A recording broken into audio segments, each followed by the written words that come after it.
The Houston Community College Board of Trustees meeting will begin in the next 20 minutes. Please stay tuned. Thank you.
The meeting of the Academic and Student Affairs Committee for June 7, 2023 will now come to order at 1:34 p.m.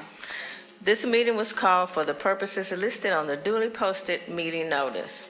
The other committee members are Dr. Adriana Tamez, Trustee Dave Wilson, and alternate Trustee Eva Laredo. A citizen desiring to appear before the Board of Trustees shall complete the hearing of citizen form 24 hours prior to the meeting and file said application with the Board Services Office. There are no citizens signed up to speak before the Academic and Student Affairs Committee today. We only have one topic on today's agenda. Item A, Dual Credit Program Update. This is a report item. No action is required. Dr. Maldonado will introduce the item. Thank you, Madam Chair. Trustees, as you know, dual credit is an important component of HCC's enrollment, as it is for all colleges across Texas. Last enrollment count, dual credit accounted for about 17% of our enrollment. For other colleges in our community, neighboring communities, that number is much higher. In some, it's in excess of 20%. Some colleges in South Texas have 40%. So I think those numbers are important to us for many reasons. And with the change in leadership at HISD, we think the timing is appropriate to bring forward a report on dual enrollment. What's not covered in this is the funding that's coming out of House Bill 8 that we're still working on solidifying the numbers that are being discussed in Austin, and we'll be reporting that in August under the Governance Committee report at that time. So with your permission, I'll turn the floor over to Dr. Pettis and Dr. Lewis to make the presentation. Thank you, Chancellor. Good afternoon, Madam Chair, trustees. Before we begin the presentation, I'd like to share with you the increasing significance of dual credit programming at Houston Community College and the need for focused efforts to ensure equitable outcomes.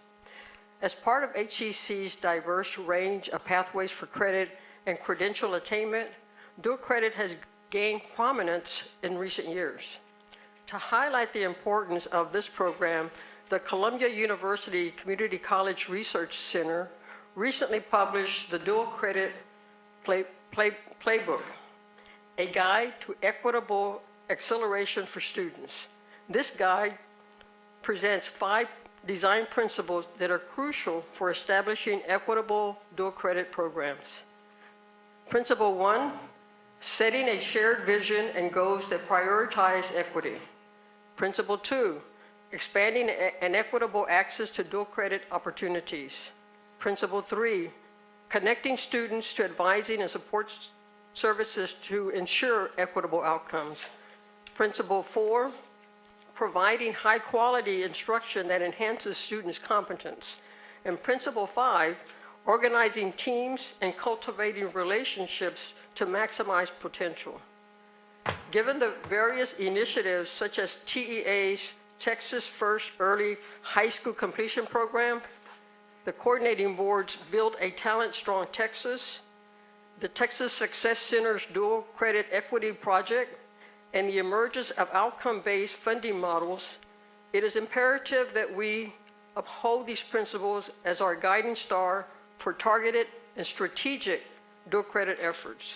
Doing so will enable us to meet the growing needs of our communities effectively.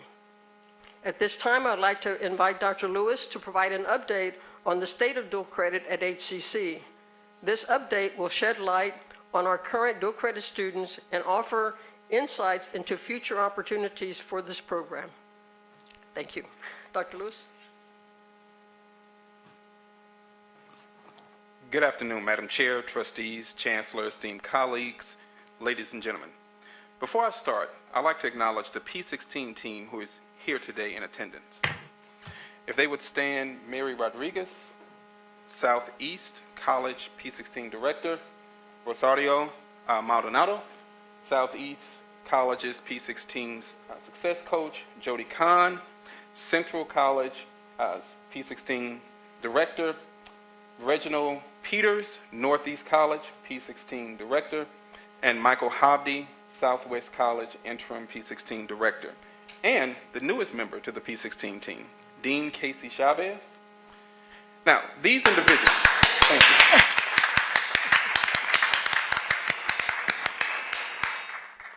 Thank you, ladies and gentlemen.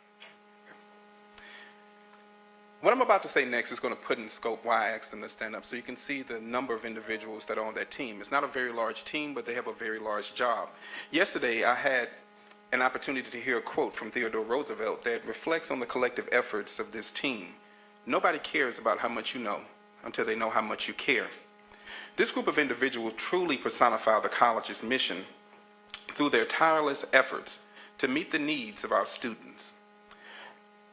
So today, with the update that I'm providing on HCC's dual credit program, we're going to reflect on those 5 design principles that Dr. Perez stated earlier that really look at establishing those equitable dual credit program outcomes. As the college responds to the changing landscape of state initiatives, outcome-based funding models, we're presented with opportunities to continue improvement in our ability to serve. To this end, I want to provide a comprehensive snapshot of our dual credit program and share some of our next steps towards programmatic betterment. Of a view of the program, enrollment trends, persistence, rates, course success rates and completions, and student demographics will provide context as to HCC's dual credit program's current state and a review of future initiatives that will show our near state projection of our program. The next 2 slides will focus on Principle 1 that Dr. Perez said earlier, setting a shared vision and goals that prioritize equity. As a quick reminder, Houston Community College's dual credit program offers 3 different programming models of dual credit. These models are the early college model, which primarily has associate's degrees, traditional dual credit, which focuses on core, and P-TECH model, which is workforce and certificate programs. The election of which model is offered to students is determined by our dual credit partners and their respective MOU with the college. Moreover, students are placed on their academic pathway or workforce pathway based upon the determination and election of that MOU. This slide reflects dual credit locations across HCC's service area. So as you look at it, it's quite expansive within the 632 square miles of Houston. This graphic shows the distribution of dual credit students based upon pathway placement. Now, the transfer student degree refers to those students on the academic pathway, which clearly is the majority of our dual credit students at the college. The next 2 slides will demonstrate Principle 2, expanding equitable access to dual credit enrollment opportunities. Now, given the large expanse of locations of our dual credit program, I want to provide you with an enrollment snapshot. When we look at the enrollment data from 2020 to 2023, we see that enrollment numbers are stable across time. We can also see the majority of our students for academic year 2020 come from the larger districts, and the 3 larger districts are HISD, Fort Bend ISD, and Katy ISD. In addition to the overall numbers being stable, there's a slight increase over time and noticeable increase between academic year 22 and 23 of 1,357 students, or 12.6%. Now here, we have a lot of information, but you still may be wondering about the demographics of our students. Between 2020 and 2023, the distribution of dual credit students is primarily females and African Americans and Hispanics, which gives us an opportunity to increase the enrollment for males and other ethnicities.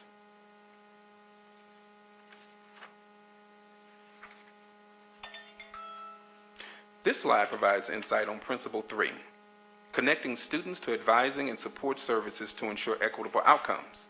Now, I say that in regard to the data that you have here, without sufficient advising and support mechanisms, students cannot go into these programs and attain. So they need to be advised based upon the endorsements they have in high school as they move forward into their pathways in college. To better indicate program enrollment, this table details dual credit enrollment by degree and certificate. Again, the majority of dual credit students are enrolled in Associates of Arts and Associates of Science programs, which translates to 85.3% of the entire count of students. Level 1 certificates round out the top 3 programs for students, which represents 12.93% of the entire count. I want you to also note this is only partial data. We are still working through some of the enrollment numbers, and summer enrollment is still at hand, so those numbers should continue to increase. The next three slides reflects on Principle 4, providing high-quality instruction that enhances students' competence. An important aspect of the new funding model is outcomes, which ties directly to persistence. This table shows dual credit fall to spring persistence by ISD for academic year 22 to 23. The data indicate a high level of persistence across ISDs ranging from the 80th percentile to the high 90th percentile. Our ISDs with the highest enrollment, again, HISD, Fort Bend ISD, and Katy ISD, have persistence rates ranging from 93.1% to 96.1%. Overall, HCC's dual credit program has a persistence rate of 94.1% for academic year 22 through 23. So in other words, our students are coming back.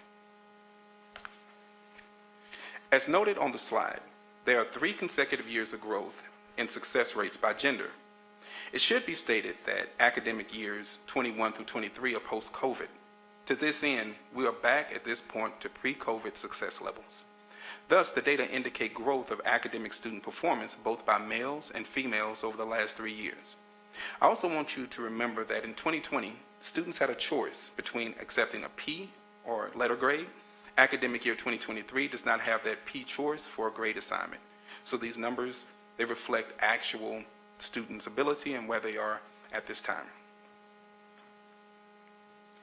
The data here indicate that the trends that we witness by gender mirror and ethnicity. There are 3 years of consistent growth across all ethnic groups. Now, the only way that's attainable, I'll go back to that Theodore Roosevelt quote, nobody cares about how much you know until they know how much you care. Obviously, our faculty and staff have been working towards the end of making sure students feel that sense of belonging and that they care, and the grades here are reflected as such. The next 3 slides focus on Principle 5, organizing teams and cultivating relationships to maximize potential. Here, we see 3 years of dual credit graduates. Although there's a slight decrease for academic years 21 through 22, we will see an increase in academic year 2023 on the next slide. Now, the decrease in the number of graduates could have been directly impacted by the decrease in enrollment for up to 2 years prior to COVID, as a result of COVID. Here's the data for academic year 2023. Again, please note that the data for 2023 is still incomplete because we're still working through that. The information will be available later this month. But to date, it shows an increase that was mentioned on the previous slide. So I'll just go back for a moment. If we look at last year, you had 625 graduates. This year, as in April 4th, we had 786 graduates. This slide shows the top 10 transfer institutions of dual credit. There are actually 2 HBCUs included in the top transfer institutions at this time. So what you see, for the most part here, mirrors HCC's top transfer institutions as a whole. And of course, University of Houston rounds out the top, and we have Houston Baptist University at the bottom of the top 10. Now, based on the aforementioned data, we have several opportunities to further our ability to impact students and communities. To this end, we focused on data-driven professional development through our Dual Credit Teaching and Learning Institute. Moreover, the piloting of a learner support model is underway for fall 2023 that will allow certified K-12 instructors to partner with credentialed HCC faculty to add an additional layer of support for dual credit for students.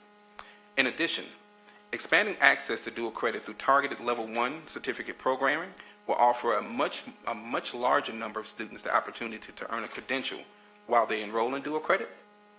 As the previous slide regarding the top 10 transfer institutions indicate, there's an opportunity to have a positive impact across institutional metrics such as success points and completion.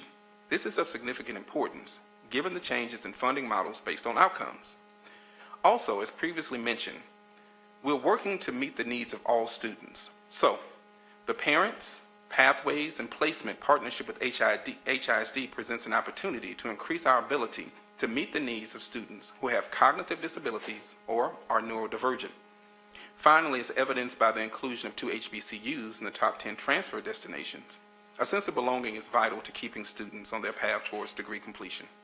To this point, HCC's Bridge Puente program is expanding to additional cohorts throughout the district for dual credit students that focuses on collective areas of interest and means by which to connect.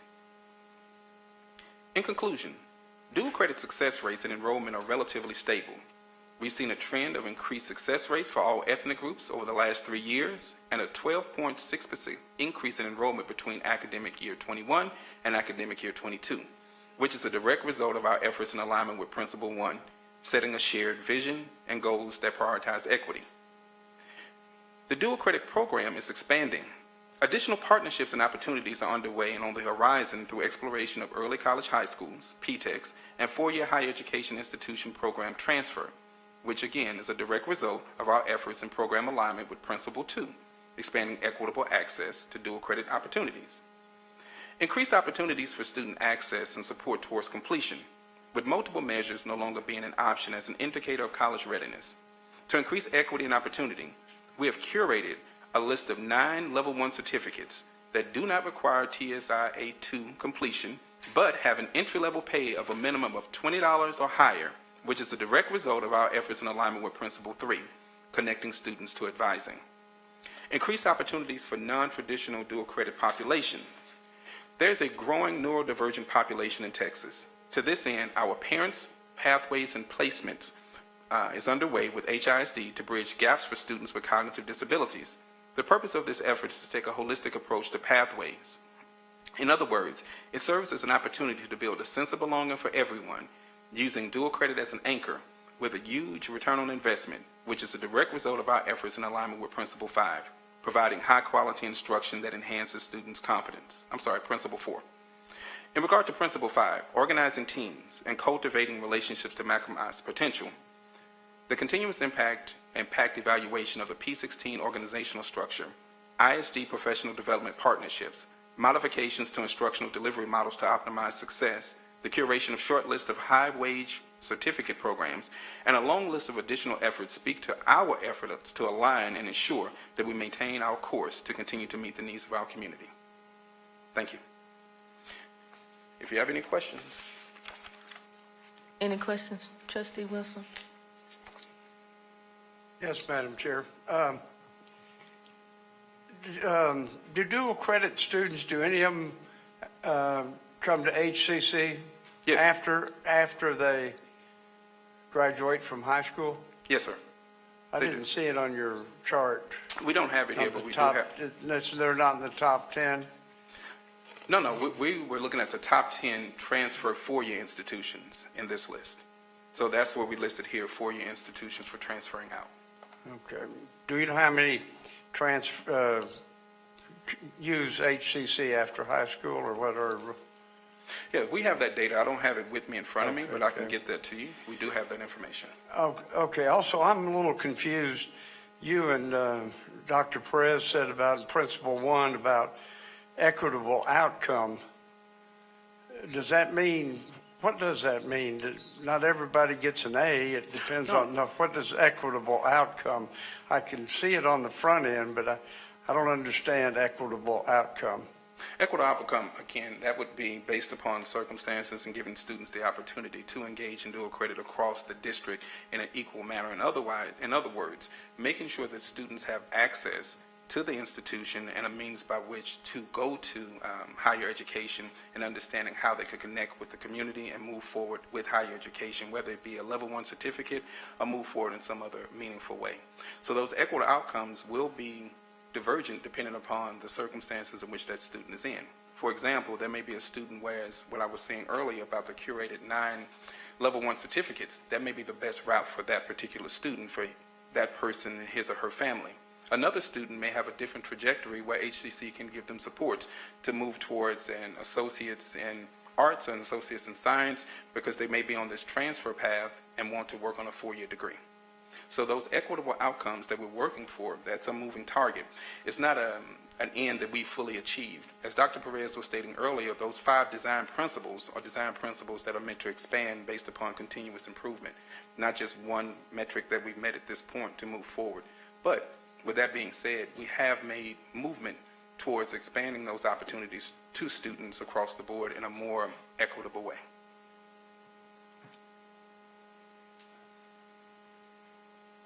Okay, I have a question. There's quite a bit of high schools on here, so what would be some of the reasons why we will not be in some certain high schools? It'd be the election of the high school itself. What you're saying, like with the district, for example, each district elects which program that they want to have at their high school. Some districts may say, I don't want dual credit. I want to work with an AP program or an IB program. And we're working towards expanding the opportunities to have all of that live in the same space. So many times it's competing priorities. You also find within different districts where you have schools with multiple designations. They may be an early college, a P-TECH, an IB program, and an AP program. And then you'll have students, whom of which have no idea which program they've been placed in. So when students pick their endorsements in the 8th grade, many times those students now and their families are not as informed about what that would mean in the 9th, 10th, 11th, and 12th grade and moving forward.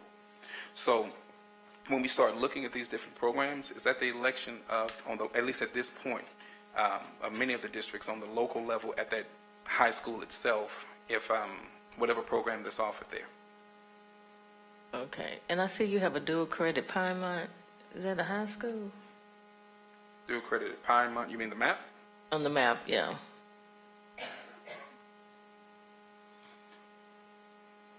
Dual credit. Up 45 by Gallery Furniture. Oh, that may be, when they're saying at Piedmont, they may be referring to the Automotive Center, because we do have dual credit that connects with Premier High School, that some of those students do work at, do off-site programming. So the location of those students and the way that's coded in, we have, as I introduced earlier, the different P16 directors. So it may have to do with the enrollment of the student at that particular location. Okay, thank you. You have a question, Trustee Flowers? Yes, thank you. I have a question. I just need an education. So if we go back to the slide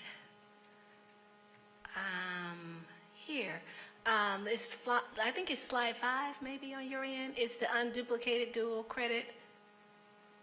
And what's interesting to me is the No School District Association. Homeschool. I thought so. So that's an awesome market. And we're doing better with them than we are with 5 other school districts based on this data. So I just find that interesting. So I just wanted to confirm that that's what that was. So thank you. And then if we go back to the slide where we're talking about our services, and we talked about the Bridge Puente program. I don't know which slide that was on. Oh, well, let me mention something on this slide really quickly. Yes. Okay. With Goose Creek, we only began holding classes in 2023. Oh, okay, And so then it's new. last semester, we didn't have any classes due to their election not to hold classes there. So that's why you see only 20 there. Okay. With the private schools, again, some close, some elect to do other things. And again, some may elect to go to AP, but we're working on growing that market with that. So that's why you see a few of those numbers are, at least in 2023, are, lower or higher than the other numbers. So Right. So I think it's interesting. We can do more. It's obvious in that homeschool space. It's wide open. And we've got a lot of hybrid type models now where kids are going on site on a campus for a couple of days and homeschool. So I think that's just a great market. So awesome. I didn't know we were doing that. And then the Puente program, I'm just curious. Do we need to change the name of it or anything? that's why we called it Bridge. That's why, okay, But- we're y'all on top of it. Yeah. Okay, thank Yeah, you. Puente means bridge in Spanish, and initially when we started it, we realized that to make sure that everyone knew how inclusive it was, that's why we put bridge and Puente in parentheses. However, Puente comes from the Puente project out of Berkeley University, so we do have an MOU and we're using their curricula, Okay. which has been highly successful. In fact, Jody Kahn has the cohort at South Early College, which is doing fantastic, and that's why Awesome. we're expanding this program out further to build, again, more sense of belonging within students. And again, Okay. just to make sure everyone's clear about the Puente program, yes, its roots started in cultural relevance, but cultural relevance can be expanded to other types of cohorts based upon their their areas of interest. It could be individuals in health or whatever it may be. So we're exploring all of those opportunities.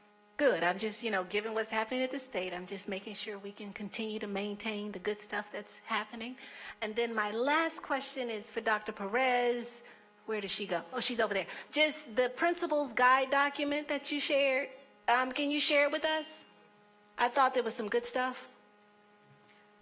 Yes, I can. Okay, thank you. That's it. Okay, if there's nothing. I have a Okay. question.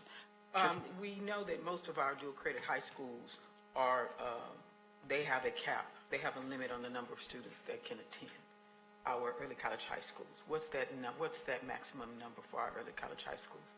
It depends upon the capacity of that school and that building and that district. To my understanding, again, and that's when schools apply for the designation of early college or P-TECH, that when they negotiate that with TEA, that has to do with the district. But as I was saying a few moments ago, some of the challenges with increasing and expanding those numbers, let's say specifically for early college, if a school chooses to have multiple designations and it has a finite number of students, it makes it really challenging to grow a certain population, even though it may be the most advantageous from our perspective.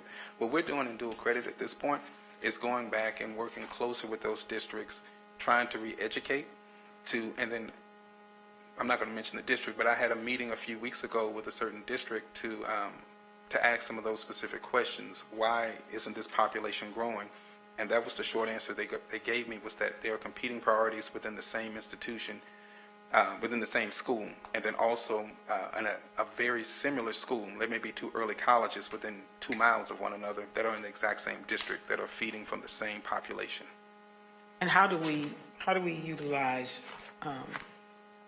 if we have any marketing efforts, how do we utilize those marketing efforts to encourage students to look toward the P-TECH side of dual credit? Because one of our challenges is we do have a contingent of students who just don't want to be in school. Mm-hmm. So the P-TECH program, those P-TECH certifications are an opportunity for those students to see the other side of college. So can you share with the board what that first level 1 certificate allows them to do? Well, level 1 certificates, there's a plethora of level 1 certificates that are, again, as I shared with the board a little earlier, we've curated a list of 9. And those 9 level 1 certificates lead to employment immediately. And I have one highlighted on the list I have in front of me now that we offer at the college. The program is Computer Systems Networking. The degree is Computer Systems Networking Information Technology Core. And that's 27 credits. That has a starting salary of $36.54. And it's an average 3-year placement of 86% of individuals whom of which attain that degree.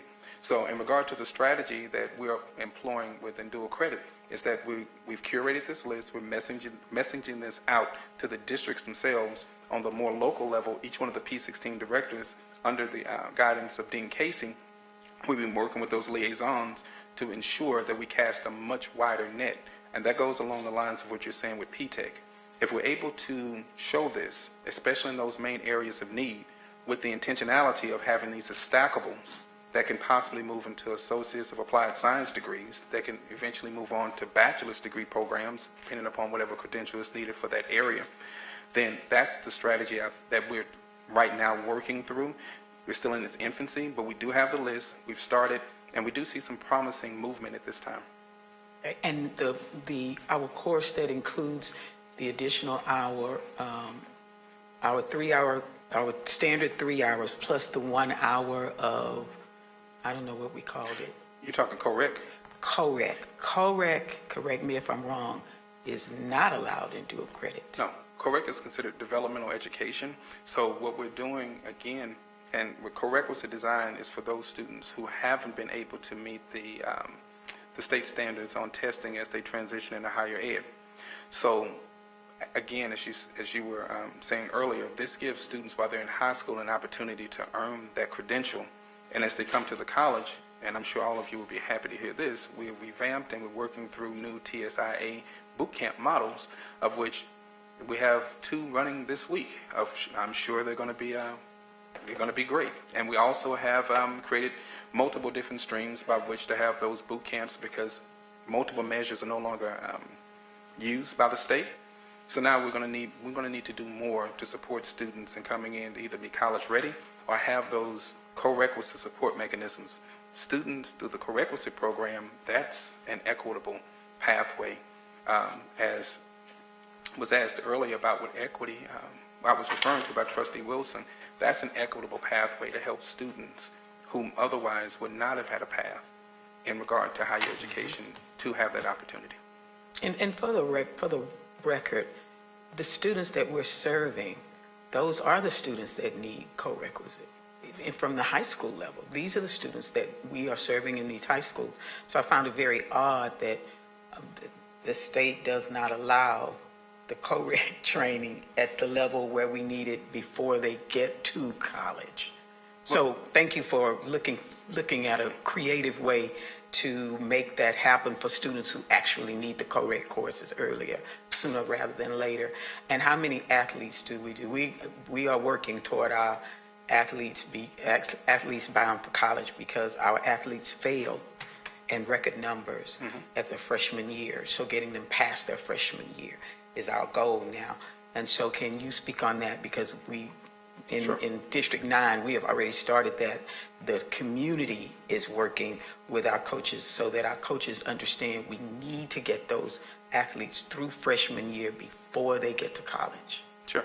And based upon what you were just saying, Trustee, that the opportunity to help those students, those athletes in particular, to make them more eligible, we have revamped our TSI boot camps. We have revamped processes within dual credit to give those students those chances. In fact, we have a program called Ed Ready. Ed Ready is at no cost to the student, which is self-paced, which helps students to prepare for the TSIA test. We also have, let's say, for instance, a student is not successful in high school, and he or she is saying, I'm not going to college, and they finish.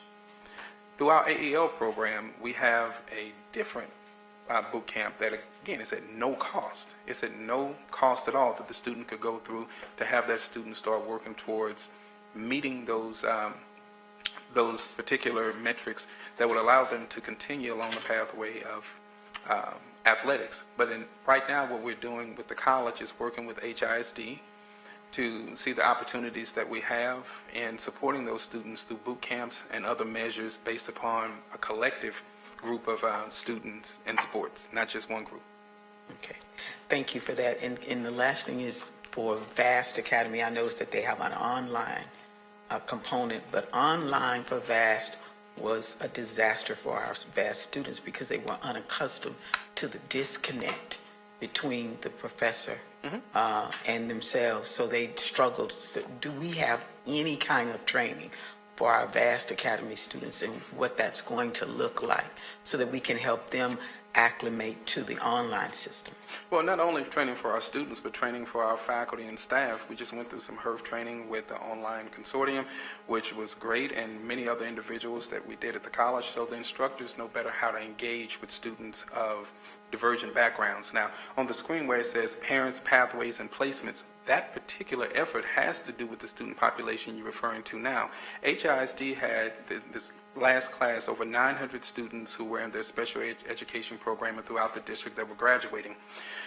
Myself and others met with the district, and we had a secondary meeting to see how we could onboard those students, not just through VAST, because there are multiple tiers of VAST, but the opportunities for those students to move forward.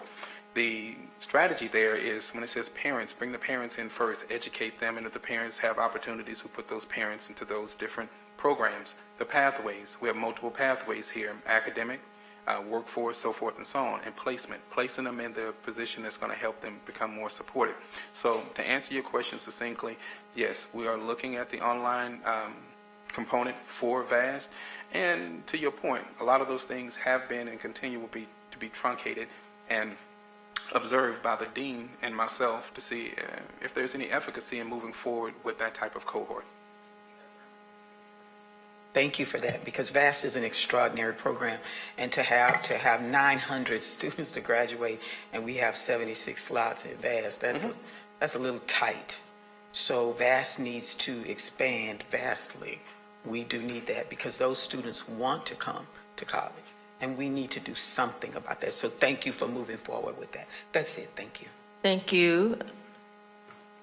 Trustee Flowers? One last point. I appreciate the question, one of the questions that Trustee Wilson asked, and so just want to make a request because I think moving forward, it will kind of help bring peace to some of the thinking of some of the board members. You know, we make quite an investment in dual credit, and there's always the concern or conversations around how many of those students come to HCC. And so if you can, when you're giving those updates about those 10, those top 10 university transfers, if you can just kind of keep us informed of how are we doing with bringing students over from that program to our campus, I think that will bring a lot of peace with a lot of folks in their thinking. Will do. Thank you. Thank you. The Academic and Student Affairs Committee meeting is adjourned at 2:10 p.m. Thank you.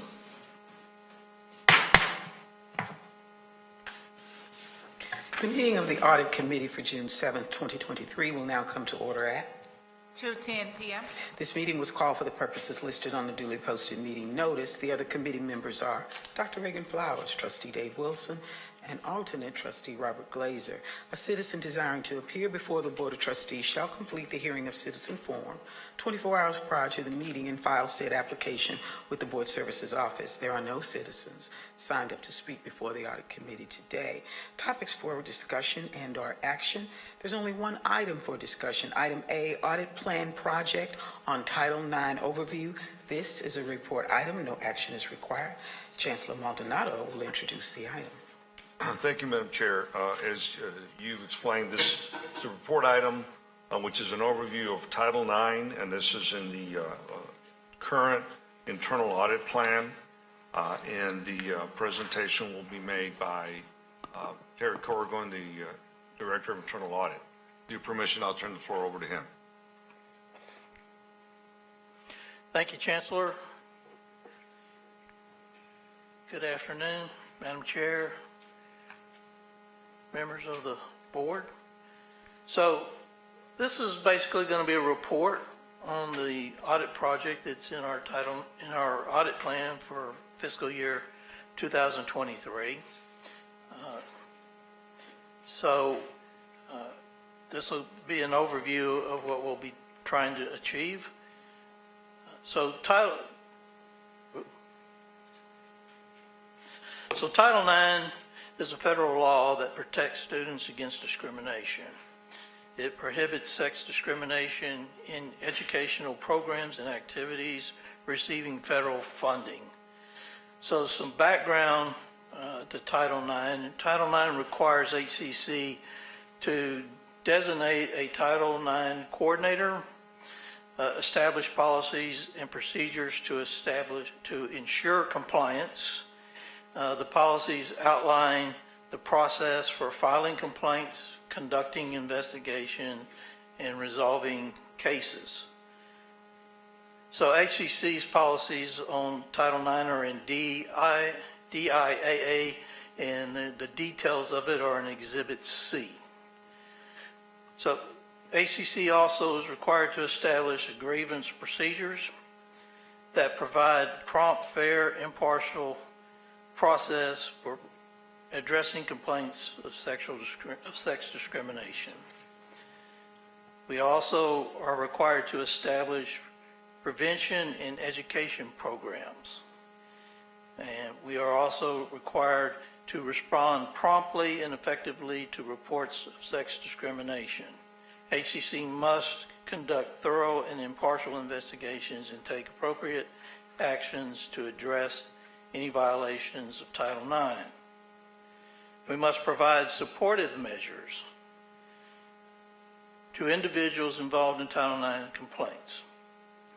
And then we must also have record keeping and reporting. HCC must maintain records related to Title IX complaints, investigations, and resolutions. And HCC must submit periodic required reports to the Department of Education. So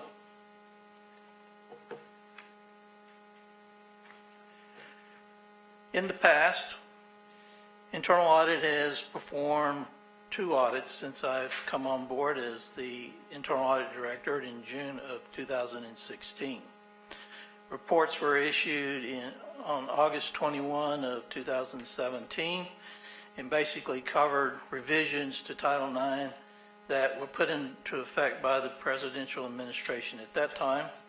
And then we also issued a report on the project we did on August 31 of 2021, which covered the revisions that were made by the presidential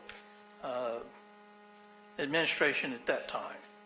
And based on the results of the 2 audits, internal audit found HCC's management processes were operating as intended to ensure compliance with Title IX regulations. So the Title IX project that's in the fiscal year 2023 plan is intended to review for compliance with revisions by the current presidential administration. However, the Department of Education has updated its timing and expectations for the Title IX rule from May of 2023 to October of 2023. So they basically pushed back to where us being able to do the review, it will need to be done in fiscal year 2024's audit plan. So we have some slides here that indicate what we think some of the changes will be to Title IX based on what we already know. So we believe that the complainant will no longer be limited to someone who is allegedly experiencing sexual harassment.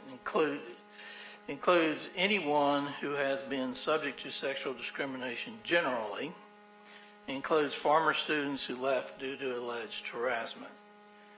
So the complaint will no longer need to be formal. Oral complaint would be sufficient to start a process. So sex-based harassment now has changed. It includes harassment based on sex stereotypes, sex characteristics, pregnancy, sexual orientation, and gender identity. But it still includes sexual assault, dating, violence, domestic violence, and stalking. Or that's at least what we're expecting. So I'm not going to be going through all these and reading all these slides to you, but as you have this in your packet, and I'm sure you've already looked at it. But as you can imagine, since you can just do a report now with just an oral statement, employee notification requirements will be essential. So there'll need to be some updates. Some of this information that's here is basically for your information. And so we are already doing a lot of these things. We are already providing support for pregnancy and parenting, and hopefully we will be continuing to do that. Things could change on what all we need to do. And so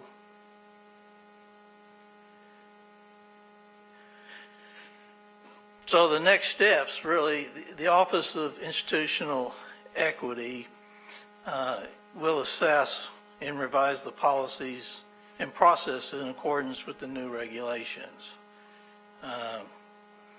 So they'll need to expand preventative and awareness training. They most likely are going to need to find some additional resources. I would imagine the number of claims will significantly increase.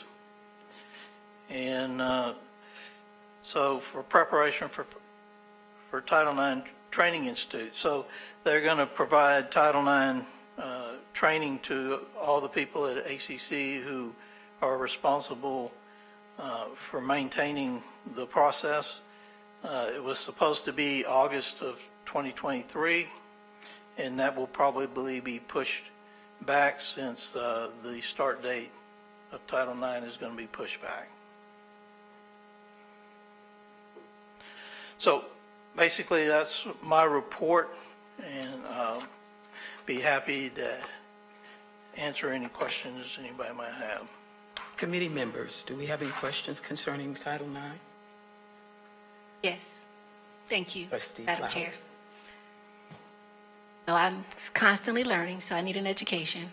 And my reading the presentation, and it's probably my confusion of how Title IX works. And so if you can help enlighten me, I see here where it speaks about, for example, employee notification requirements, but I don't see where there's anything in here for student notification requirements. So if like a student was being harassed by an employee, is there a notification requirement for that, or are there counseling services for that, or are we saying that this is covering the employees and the students? Or is it two separate things, maybe that falls under something else other than Title IX? I'm just trying to understand. So Title IX is predominantly to prevent discrimination against students.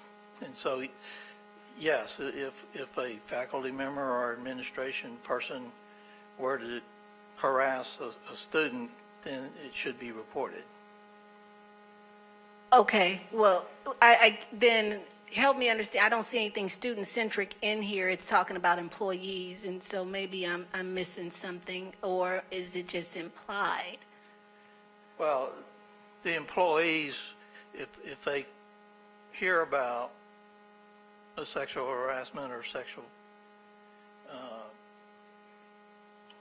I can't think of the word right now, but anyway, if they hear about it, they're supposed to report up about it. But it's really based on things that are being done with students. I may be able to help provide some insight on that. There is a DIAA, which Terry mentioned earlier, is the employee policy. There's a student policy also.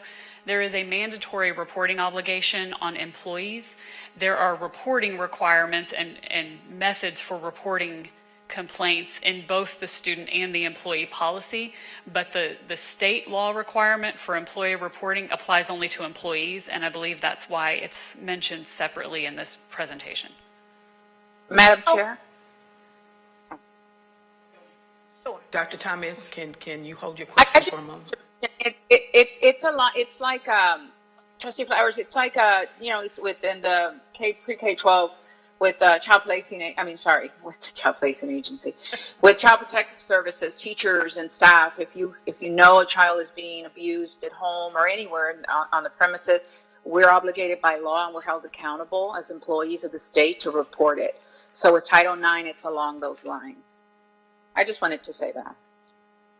Thank you, Thank Dr. you. Thomas. That helps us. Trustee Flowers, continue, please. Oh, thank you.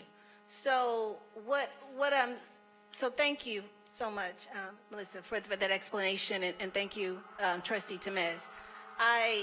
What I'm trying to understand is that I can see how this is centric for employees, but I'm concerned that we don't have anything that's centric for the students who may be encountering harassment from an employee. And because I don't see it, it's not coming out in here. And so I don't know if there's any auditing around that. And I see Melissa standing there, so I don't know if I'm out of order or. No, not at all. There is a policy that has Title IX requirements for employees. There is a policy that has Title IX requirements for students. And so, as Mr. Corrigan mentioned earlier, when the new regulations, and I'll defer to you to confirm this is correct, when the new regulations are finalized and released, I would assume that the audit plan would cover both of those policies because those Title IX procedures are in both policies. Yes, we would review anything that's Title IX. And so the student policy, I think, is FFDA. Is that right? Student policies are in Section F. So Okay, so policy is in section F, so then my question to you, Mr. Corrigan, is have we, in this audit plan, it doesn't seem like there's anything that's covering any issues around students. And so, and maybe I'm Maybe we missing should add it? something. I'm thinking it should be added because it doesn't seem like it's included. But I'm deferring to you to educate me because I don't know how that works. And I see some fingers and I see, okay. If I can, Madam Chair? I see we have our Vice Chancellor Grays, if she like to comment ahead, if you can. And I'm sorry, Madam Chair, please forgive me. Vice Chancellor Grace, can you clarify this? And perhaps what we're talking about needs to be added as a one sentence caveat, but we don't know yet, so let's find out. So and thank you, Madam Chair and Trustee Flowers. I think your concern is the process by which students report an incidence of sexual harassment. And I think what's very clear is that there is a process through our counseling offices. The same goes for violence against women. There are resources available that's included in the student handbook that provides the contact information, who to call should you feel or should you encounter this kind of behavior or activity. And then what's codified here is the process that's on the onus of the reporting recipient. So if I'm an employee, if a student comes to me and explains that they've been or they feel that they've been sexually harassed or there's someone who witnessed it, this is the process by which employees have to report. There is, I think, so I just wanted to clarify what I think your concern is. How do students know what the process is for reporting if they've experienced sexual harassment? And those details are included in our student handbook as well as our counseling and ability services. Thank you. And with that, it's now, how do we audit to know if it's working? Madam Chair, Yes. I think the process, it ends up going through the same OIE. So whether it's a student complaint or an employee complaint, they end up with the same review team. So if we're auditing Title IX, on that review team that makes those determinations, we're auditing the totality of what goes on in that office, whether it's student or employee. Is that correct, Mr. Corrigan? That's correct. So Thank you, Chancellor. No, that's clear. I just think that it should be stated then in the plan so that it's not assumed or, you know, I'm confused because I don't see the students mentioned. I know it was established for the students, but they're not mentioned in here at all. And I appreciate the process, and I'm happy to know we have the process and counseling services are there, but it's not stated. And we have to see things to remind us of the why we're doing it, you know? Yes, and that would be included in the audit program and in the process. So one of the requirements is that HCC establish prevention and education programs. So as part of that, in the student handbook, it tells them how they report a Title IX incident.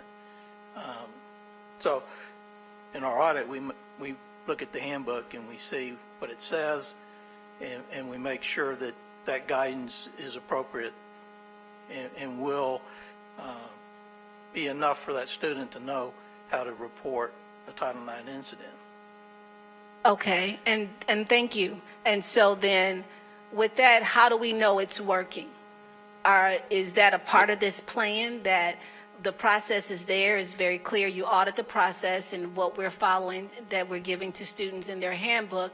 Now, how do we go and look and see students have followed this process and it's working because they were able to follow these guidelines and report an incident that occurred?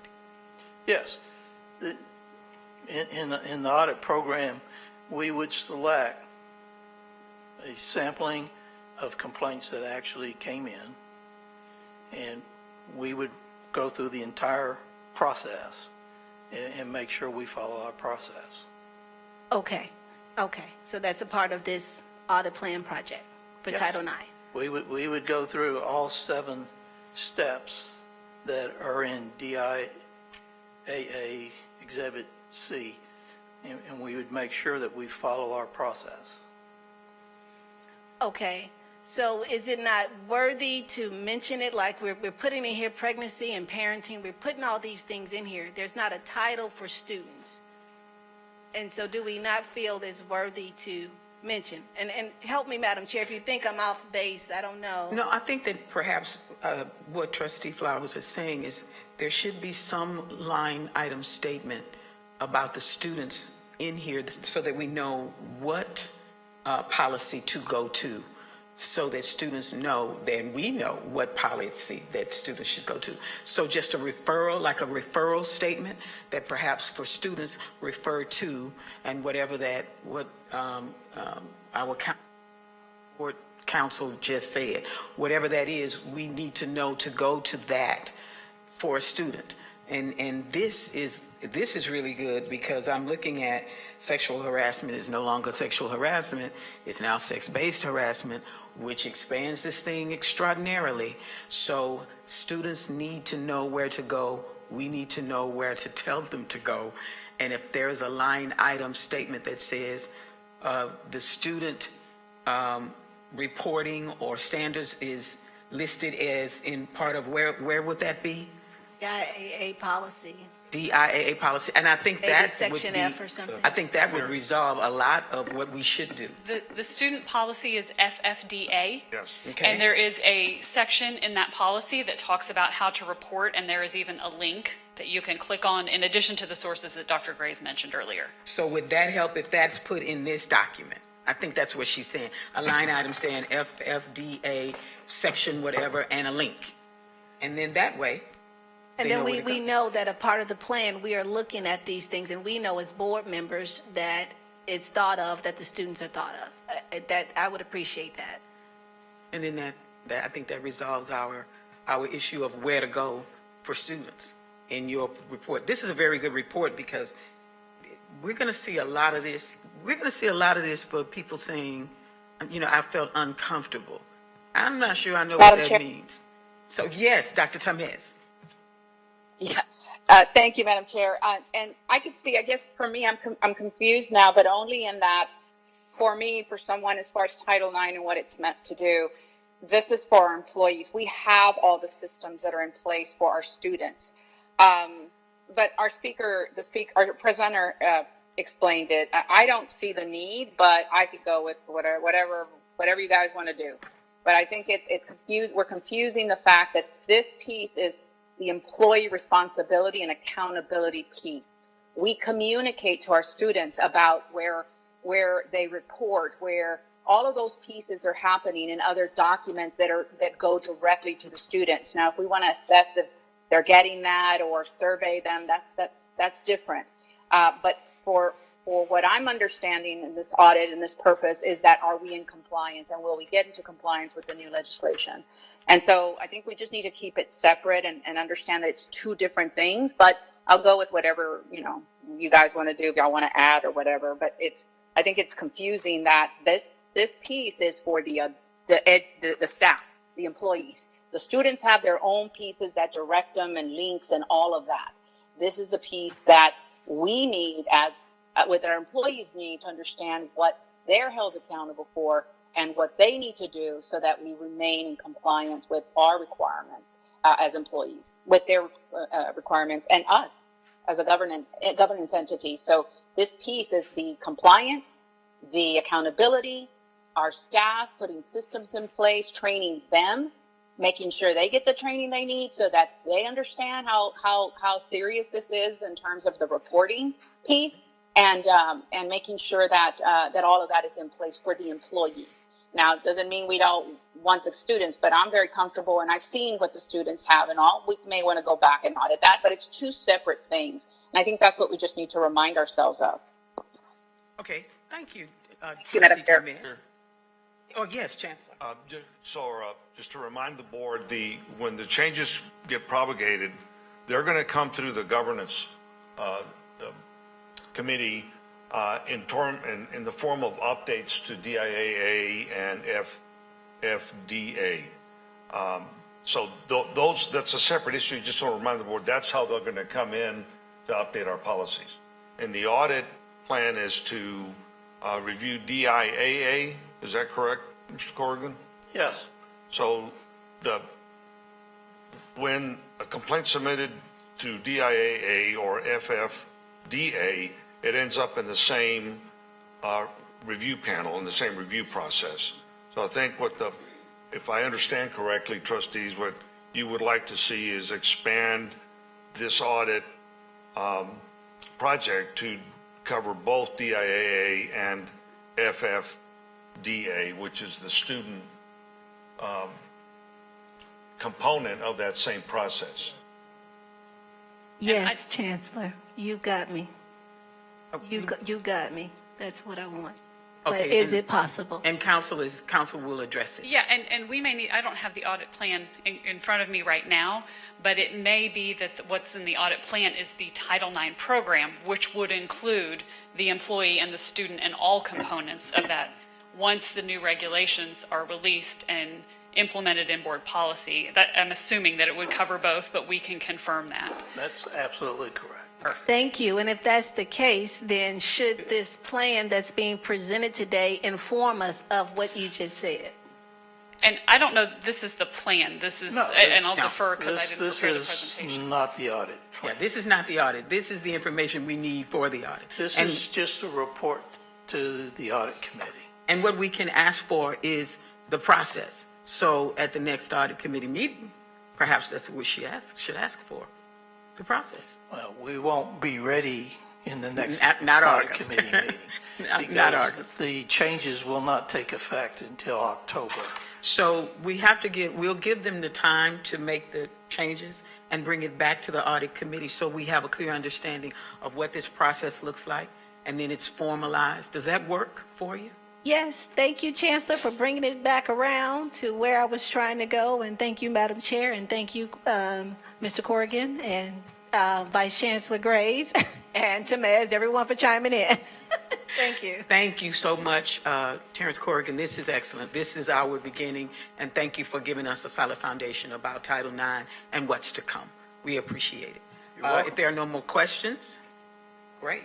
Then the audit committee is now adjourned at 2:36 p.m.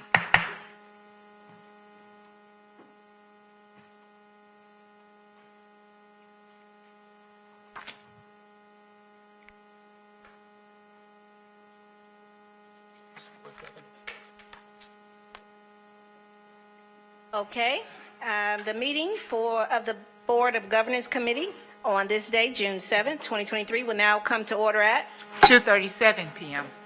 This meeting was called for the purposes listed on the duly posted meeting notice. The other committee members are Trustee Glazier, who's present, Dr. Vanderbilt Stallworth, who's present, and Trustee Monica Reichard, who's an alternate.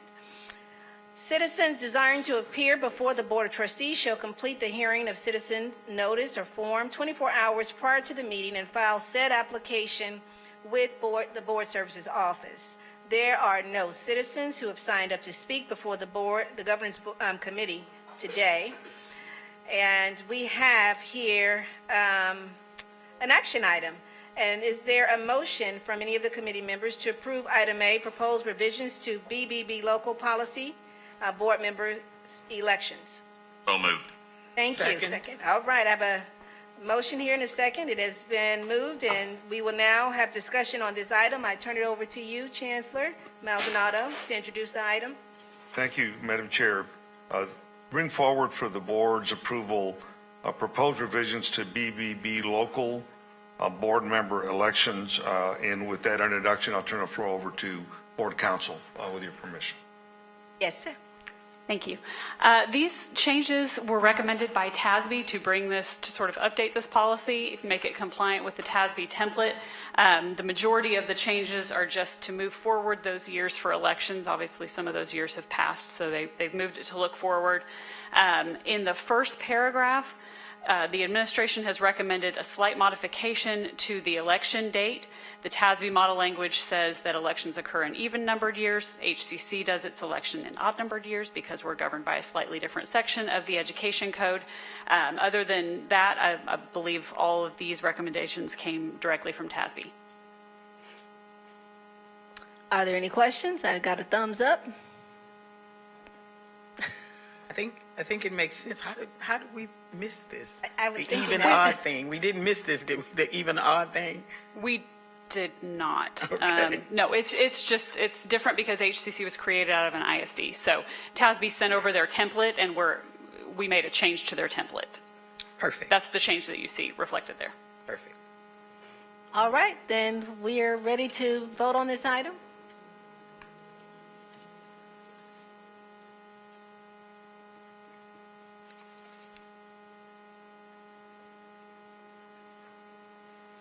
Voting has concluded. The motion passed unanimously with a vote of 3-0. All right, well, that is a very short and sweet meeting, and it is now adjourned at, 2:40 p.m. thank you. Okay, the External Relations Committee will adjourn at 3 o'clock. Thank you. Sorry, not adjourn, commence.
Good afternoon, everyone. The meeting of the External Relations Committee for June 7th, 2023 will now come to order at 3:00 p.m. This meeting was called for the purposes listed on the duly posted meeting notice. The other committee members on this committee are Trustee Robert Glazer, Dr. Vanderbilt Stallworth, and our alternate is Dr. Reagan Flowers. A citizen desiring to appear before the Board of Trustees shall complete the hearing of citizen form 24 hours prior to the meeting and file said application with Board Services Office. There are no citizens signed up to speak before the External Relations Committee today that I'm aware of. Is that correct, Sharon? That is correct. Thank you. All right, we have a report item. Item A is a report on external relations activities. And Chancellor, you can take it from here, sir. Thank you, Madam Chair. This is, as you mentioned, a report item only, and this is to provide the committee an update on the 88th Texas regular legislative session. The totality of the bills are in the process of being put together, and as I stated earlier, at an earlier committee meeting, will be brought forward to the governance committee in terms of their impact on our policies. So still a lot more to come on that. A lot of activity on the formula generation, and to bring the committee up to date, Madam Chair, with your permission, I'll turn the floor over to Ramel Young, Vice Chancellor of External Relations, Marketing and Communications. Yes, sir. Yes, the only one is report item. Thank you, Dr. Maldonado, Madam Chair, members of the board. We are past the 88th legislative session. We gaveled out, yes, gaveled out sine die on May the 29th. There is a special session. In fact, I know there's at least one and another one going to be called, but we're not affected by those thus far. And so thank you for everything that all the board members have done. We started out early on, and you'll see quickly. I'm going to just move to the end real quick here. This is where we started. The board devised a legislative agenda. We sought the board approval back in August. We had an election in November. We had pre-bill filings back in November. We talked to our legislators from August all the way through May 29th. We engaged in the committee hearings through that period. We filed some bills of our own during that period. And now we're at the time where the governor has the opportunity to either veto bills or leave them alone, and they become law. So we have completed the 88th legislative session. During the 88th legislative session, this looks different, by the way, there were 8,530 bills filed. 1,300, 16% of the bills were sent to the governor. A small percentage of bills go to the governor. Some would say that's a great thing. A lot of bills don't get passed. HCC tracked 783 bills. The Chancellor mentioned to you that a lot of the things that will govern our operations, we'll report on those probably in August. It takes time to go through the bills and do an analysis of them and give them to you in a way that makes sense. You're not having to read bills, but rather you're seeing a synopsis of those bills. Well, I want you to know we can see how beautiful this presentation is, Yes. even though it's not showing up there. It's not showing up here. Well, I'm looking here on my screen, and it looks incredible. Yes. Any chance of us remediating this? If not, I can keep it moving. Okay, wonderful. All right. So at the outset of the session, this is what's here is we started out with a recommendation from the Commission on Higher Education, the Texas Commission on Community College Finance, and their charge was to bring forward a state finance program that we now have. They identified three things that we were going to be advancing. That is state funding on outcomes, and that's essentially what we have in House Bill 8. Affordability for students, increasing funding for the TEOG grant dollars, and investing in community colleges. So HB8 was the bill that is the conduit for that. HB8 was sent to the governor on May 26th. It has not been signed yet, but we anticipate that it will get signed. For those of you who joined the policy call this morning, you should anticipate a HB8 overview in the coming days. So the fundamental change is provided by HB8, and essentially says this: HB8 reflects the final recommendations of the commission and will bring bold and transformative change to address the state's workforce post-secondary completion challenges by shifting to an outcomes-based funding model, essentially. So we're moving from core operations that was part of our funding formula, student success points, and contact hours. That's been stricken from the statutory language, and now our funding will be based upon outcomes, what we do in order to earn things, whether that be credentials of values, other things that are outside of the scope of the core operations, student success points, and contact hours. Dollar amount. You see in 2022, 2023, we had $1.8 billion for community colleges. That number has risen to $2.273 billion for community colleges. If you ask where those dollars are specifically, the answer is I don't know today. What we'll end up identifying is through the rulemaking process how those dollars get dispersed.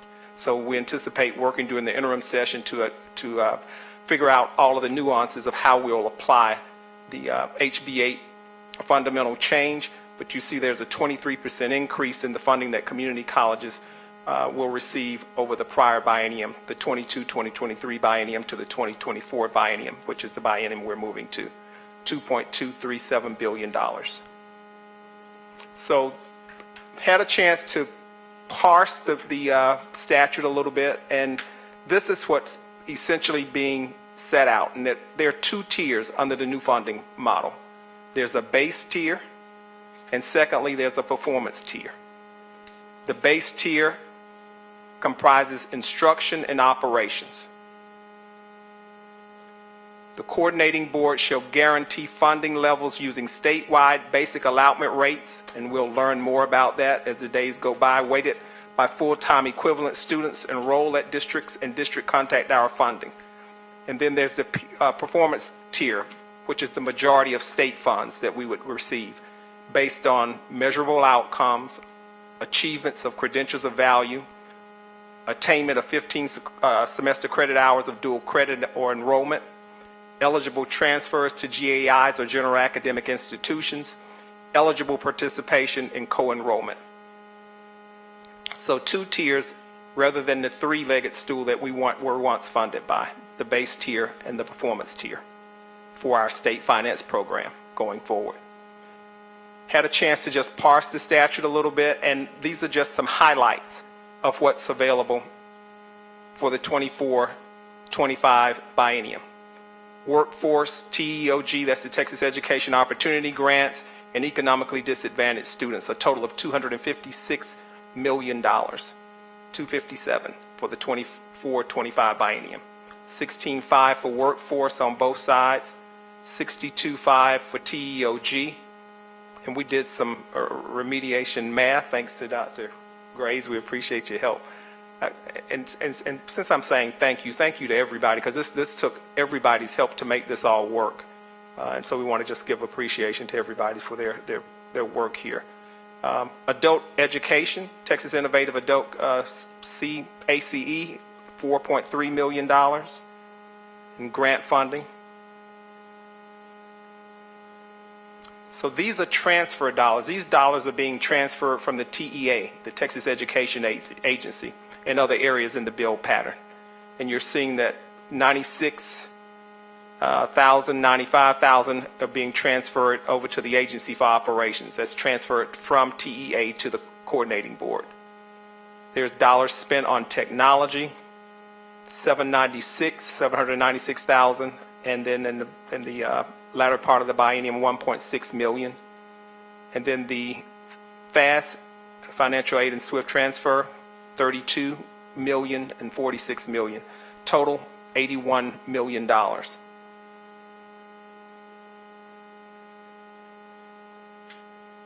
in the common bill pattern, the non-formula funding, and really there's no more formula funding anyway, so but we still maintain the $2.375 million for the Regional Response Emergency Training Center for the biennium. So $2.375 million.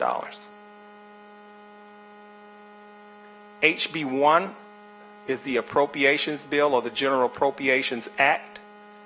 It identifies state appropriations for all state agencies, higher education institutions.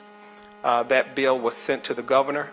Once it's signed, we'll be able to go through and see what everybody gets. But we know we have the $2.375 million. We would ordinarily know in HB1 what we have from a funding standpoint, but because core operations, contact hours, and student success points are stricken from that bill pattern, those dollars are no longer there. Only thing that we have in that bill is these dollars, $2.375 million. SB1 was the bill in the Senate. It was voted favorably from the Senate, but it has no impact on what we're doing. We're focusing on HB1, the appropriations bill. You may recall HB 4104 by Representative Ann Johnson was filed relating to nursing and dual credit programs. HISD wanted to work with both HCC and the UT health system in helping students through a dual credit channel to get into the nursing field. That bill didn't pass this time around, but it did receive some. It was introduced and referred to committee, so it did make it to committee, just didn't vote out. I know a lot of people have been paying attention to Senate Bill 17. Senate Bill 17 relates to public higher education reform, specifically among other things prohibiting universities from establishing DE&I programs. That bill did in fact pass. It did go to the governor, and essentially, and I'll say generally because there's going to be some talking about how this bill actually applies, but removes DE&I programs, removes the ability to fund a DE&I person on a college campus. On the policy call today, they did indicate that we would be going through and talking with folks about how this bill would ultimately get administered. So that's the bill SB 17 by Senator Creighton that was sent to the governor. HCC filed a bill, HB 5330, two bills actually, and SB 2581. 5330 is by Representative Ron Reynolds, and SB 2581 is Senator Boris Miles. We use 5330. The last time I talked to you all, we were concerned about time, running out of time. I am humbled to say and happy to say that we didn't run out of time. In fact, HCC got everything that the board adopted as its policy agenda in this legislative session. So thanks to Representative Reynolds and Senator Miles for their help in being able to push this across the finish line. This was the last item that we had before us. HB 5330 was sent to the governor. He has to the 18th to leave it alone and it becomes law, or sign it into law, or veto it. So I think we've gotten all the legislative work done. It's up to the governor to now sign it into law. I think we're in a good place. And we talked about our journey together. I want to thank everybody who was, took my call when I was trying to figure out whether or not we would be able to do something in Austin, or just hearing trustees on the CAT calls talking about CAT call. Sorry about that. No pun intended. But yeah, it was a team effort, a lot of work. You all, at the beginning of the session, we went through the halls and talked to all of the members in our delegation. And thank you, Madam Chair. That is the end of our report. And any questions that you may have, we'll do our very best to answer those. Thank you, Mr. Young, and thank you, Chancellor, starting with you, sir, and your leadership. And the team that you have, and the work that you and your team did with Mr. Young and everyone else, and of course the trustees, my colleagues, but it starts with our leadership. And again, the work that you did, it was just impressive, along with your team, obviously, but the work that happened day in and day out during this session was incredibly impressive, and I hear it over and over again. And so I personally want to say thank you. Now we wait to see what happens, right? But as far as the groundwork and everything that took place, you're to be commended for, Chancellor, along with your team. So, Madam Chair.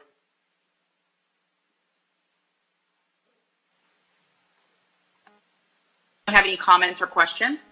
Madam Chair, if you don't mind, I failed to mention one thing, and on the heel of your comments with regard to the Chancellor, at the end of, I forget the date now, Dr. Maldonado, but the Texas Senate recognized Dr. Maldonado for his service to HCC, the city of Houston, and to the state of Texas. It was a great day. Each senator from our delegation, Senators Whitmire, who was the person who was deliberating on the floor, Senator Alvarado, Senator Boris Miles, all had a resolution available, and the Chancellor was in great company. I think we had on that day, Chancellor, former Congresswoman Eddie Bernice Johnson there, right. So we had a great day. The Chancellor was recognized on the Senate floor. He was on the Senate floor, and all 31 of the senators, including the Lieutenant Governor, came out and congratulated the Chancellor. So, Chancellor, we appreciate your service. Thanks for saying that, Mr. Young. And also on the House side, I think somebody said it was Marianne Perez, but it was all of them. I saw the resolution.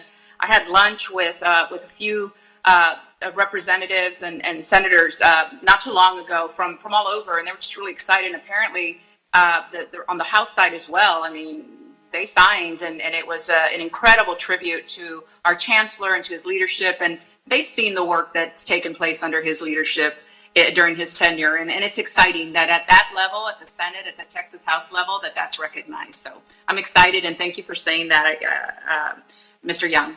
Thank you, colleagues. Trustee. Any questions or comments? I have a comment. I'm sorry.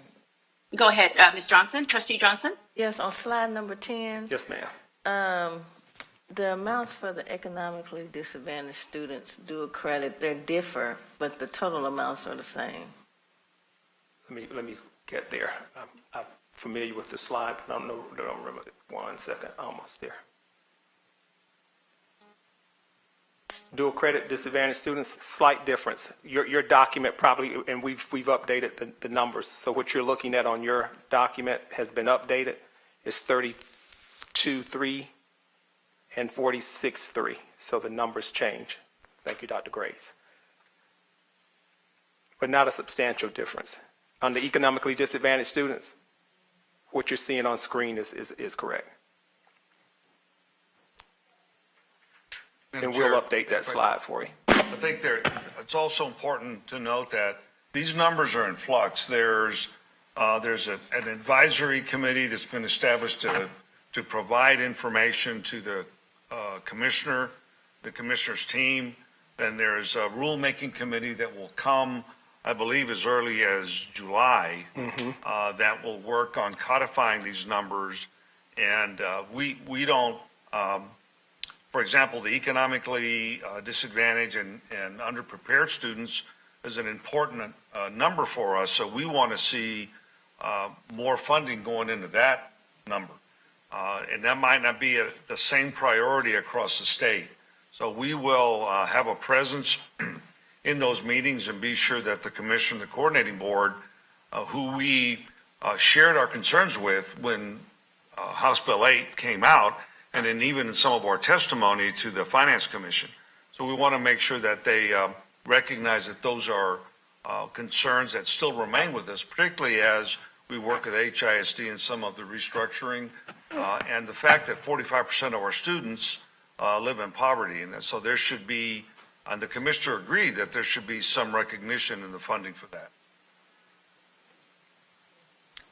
So, Trustee, to Dr. Maldonado's point, these numbers may change because the work in the rulemaking might shift dollars. And so this is an overview of just the bill pattern, just going through it and seeing what was in the bill pattern as it was published. And anyone else? Chair, the economically yes. The economically disadvantaged student dual credit enrollment. Our current dual credit enrollment is what? It's what, 7,500 students? We rely on Can somebody somebody to help me there. explain that? Dr. So Perez, is that a relative number? Dual- If it's 7,500 students, I guess what I'd like to see is for the administration team to talk about what this might look like if we don't have the maximums. If we don't have maximum input, what would this look like? This is going to be a very, very aggressive approach to funding. Dallas County has done extraordinarily well in dual credit. So they're going to get quite a bit of money. I think they're 4 times the number of dual credit students that we have.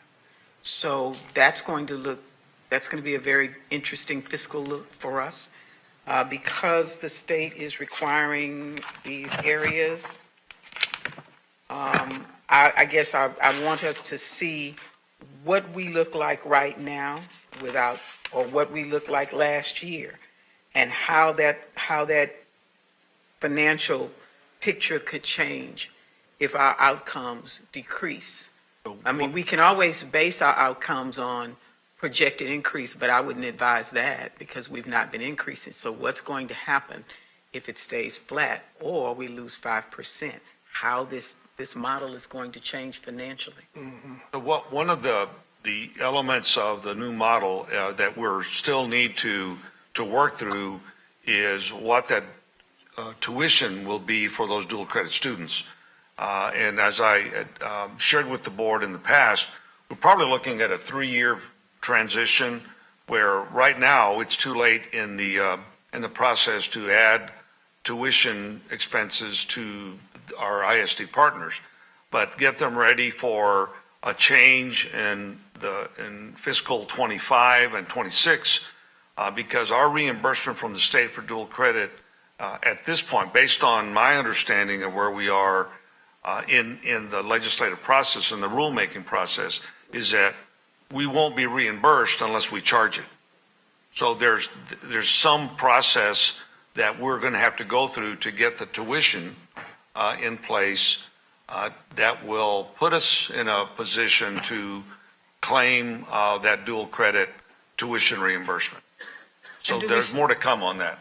And do we still get reimbursed even though a student takes a class here and fails? Because at this point, a student can take a class and fail, but we're still reimbursed. That's going to change, right? The outcome changes that. The dual credit is a separate funding from the outcome. I think Those you are get two good different- funding on that.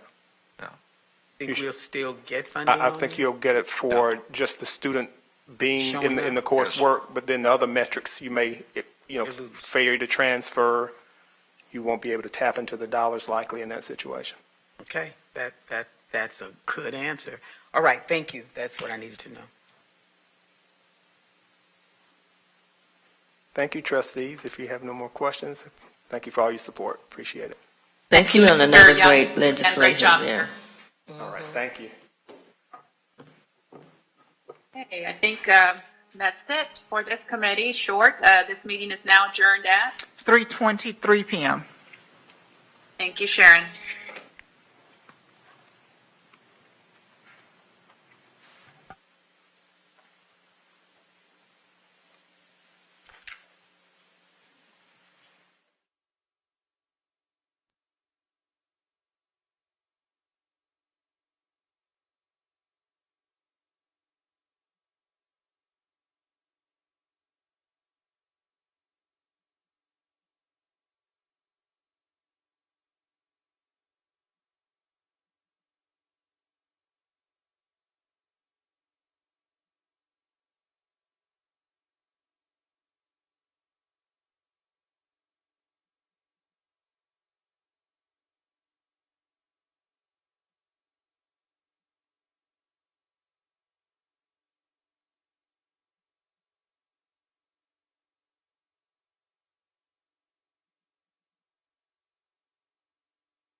afternoon. The special meeting for June 7, 2023 now comes to order at 3:36 p.m. This meeting was called for the purpose as listed on the duly posted meeting notice. A citizen desiring to appear before the Board of Trustees shall complete the hearing of the citizens forum 24 hours prior to the meeting and file said application with the Board Services Office. No citizens are signed up to speak. Please note that item A, approve engagement of firm to investigate May 8th, 2023 complaint against board member has been pulled from the agenda and will be presented for consideration at a later date. The meeting of the special meeting will now adjourn to a closed or executive session under the Texas Government Code Section 551.071, 551.072, and or 551.074 of the Open Meetings Act, as stated in the notice of this meeting. Should any final action, vote, or decision be required in the opinion of the board on any matter considered in the closed meeting, such final action, vote, or decision shall be taken up in the open session portion of this meeting or in a subsequent public meeting upon notice thereof.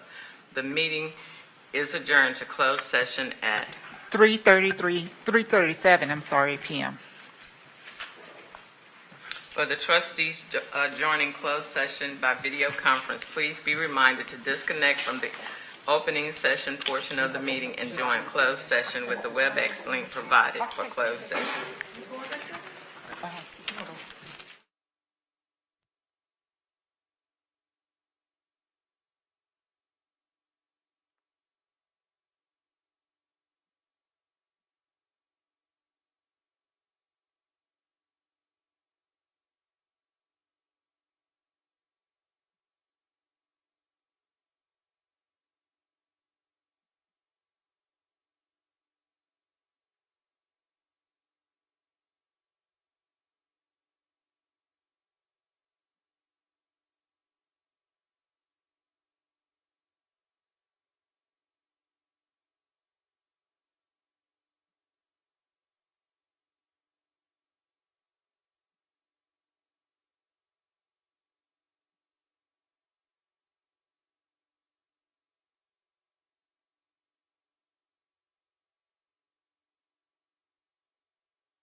item was for?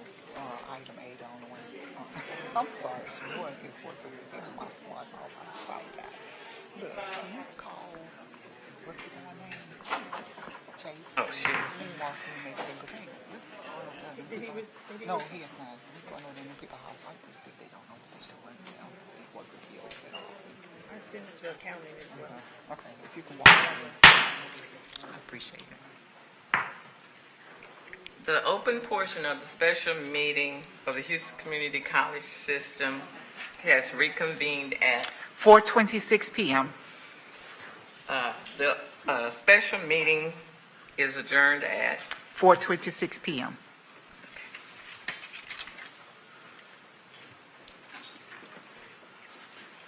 the Committee of the Whole meeting for June 7, 2023 will now come to order at 4:26 p.m. This meeting was called for the purposes listed on the duly posted meeting notice. A citizen desiring to appear before the Board of Trustees shall complete the hearing of citizens form 24 hours prior to the meeting and file said application with the Board Services Office. No citizens are signed up to speak before the Committee of the Whole. Is there a motion to approve item A, approval of unrestricted operating budget for fiscal year 2023 to 2024? So moved. Is there a second? It has been moved in second. We will now have discussion on the item by Chancellor Maldonado. Thank you, Madam Chair. Trustees, in your packet, you have the presentation on the recommended proposed budget for the operating budget, as we refer to as the unrestricted budget. You see the changes from last year to this year. The proposed budget's in the amount of $398 million. We've had several meetings on the run-up to today's proposal. I would ask, I guess, start with asking Marshall Hines to come to the podium to be prepared to answer any questions the board might have as a result of our conversations and the proposal that's before you right now. Madam Chair, I'd like to open up the floor for any questions the trustees have. Any questions, trustees?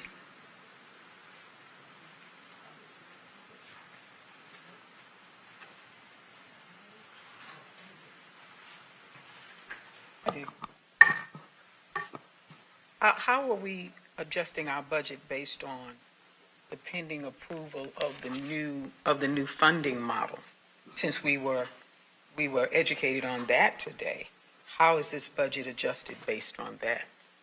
That's a good question, and there's a lot of information that's still outstanding. As you heard, Ramel did a great presentation on what's known. As of yesterday, the latest they're discussing about having the final models created are August 25th, which is just 6 days before we have to begin school.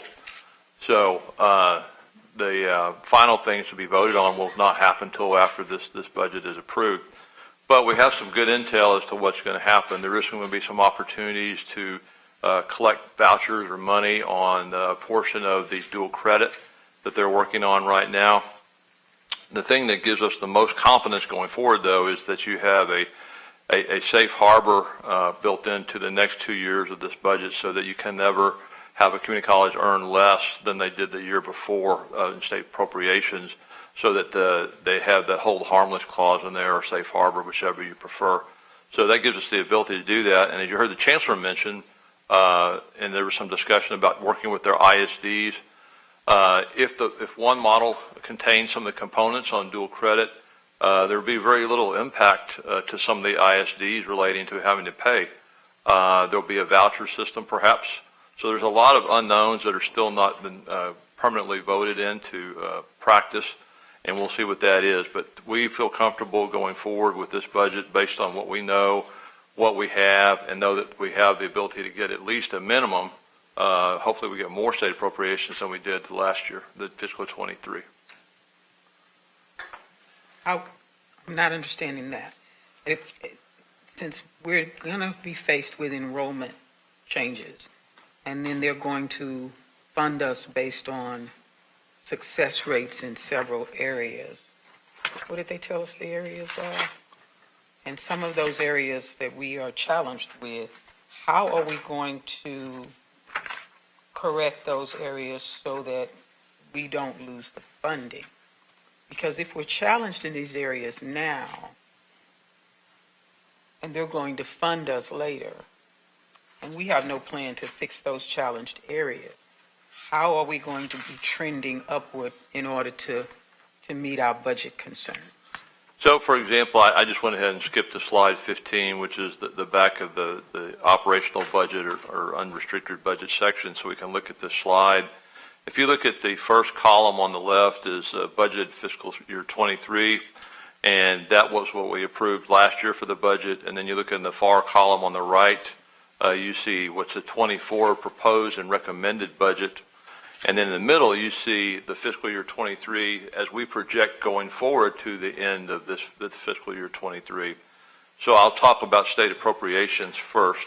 So if you look at state appropriations, and I believe that's the question you asked about, you know, we've been receiving fiscal 23, fiscal 22, that $63.587 million is where we've been. And we've been filling that void with the HERF money for the last 2 years.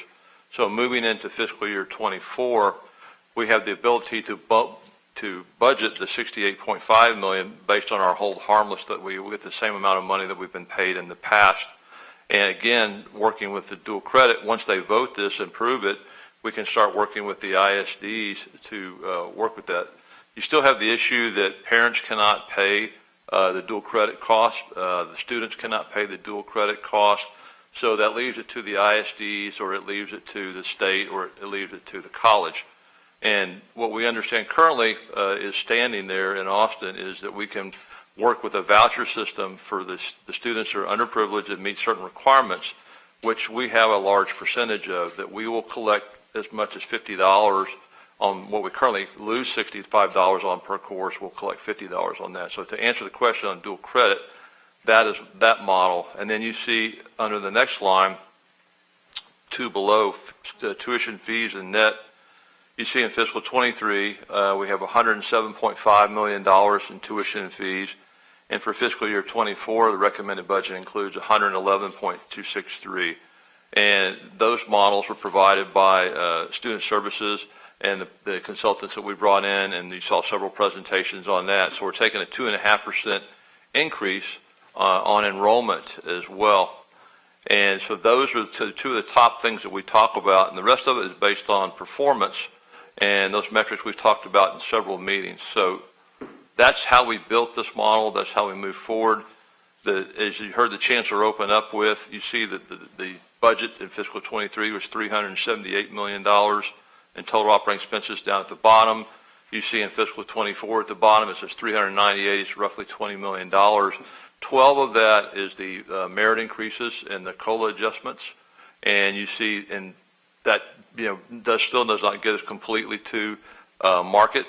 And then you see as well, there's 7 initiatives in the gray boxes there, the 7.163.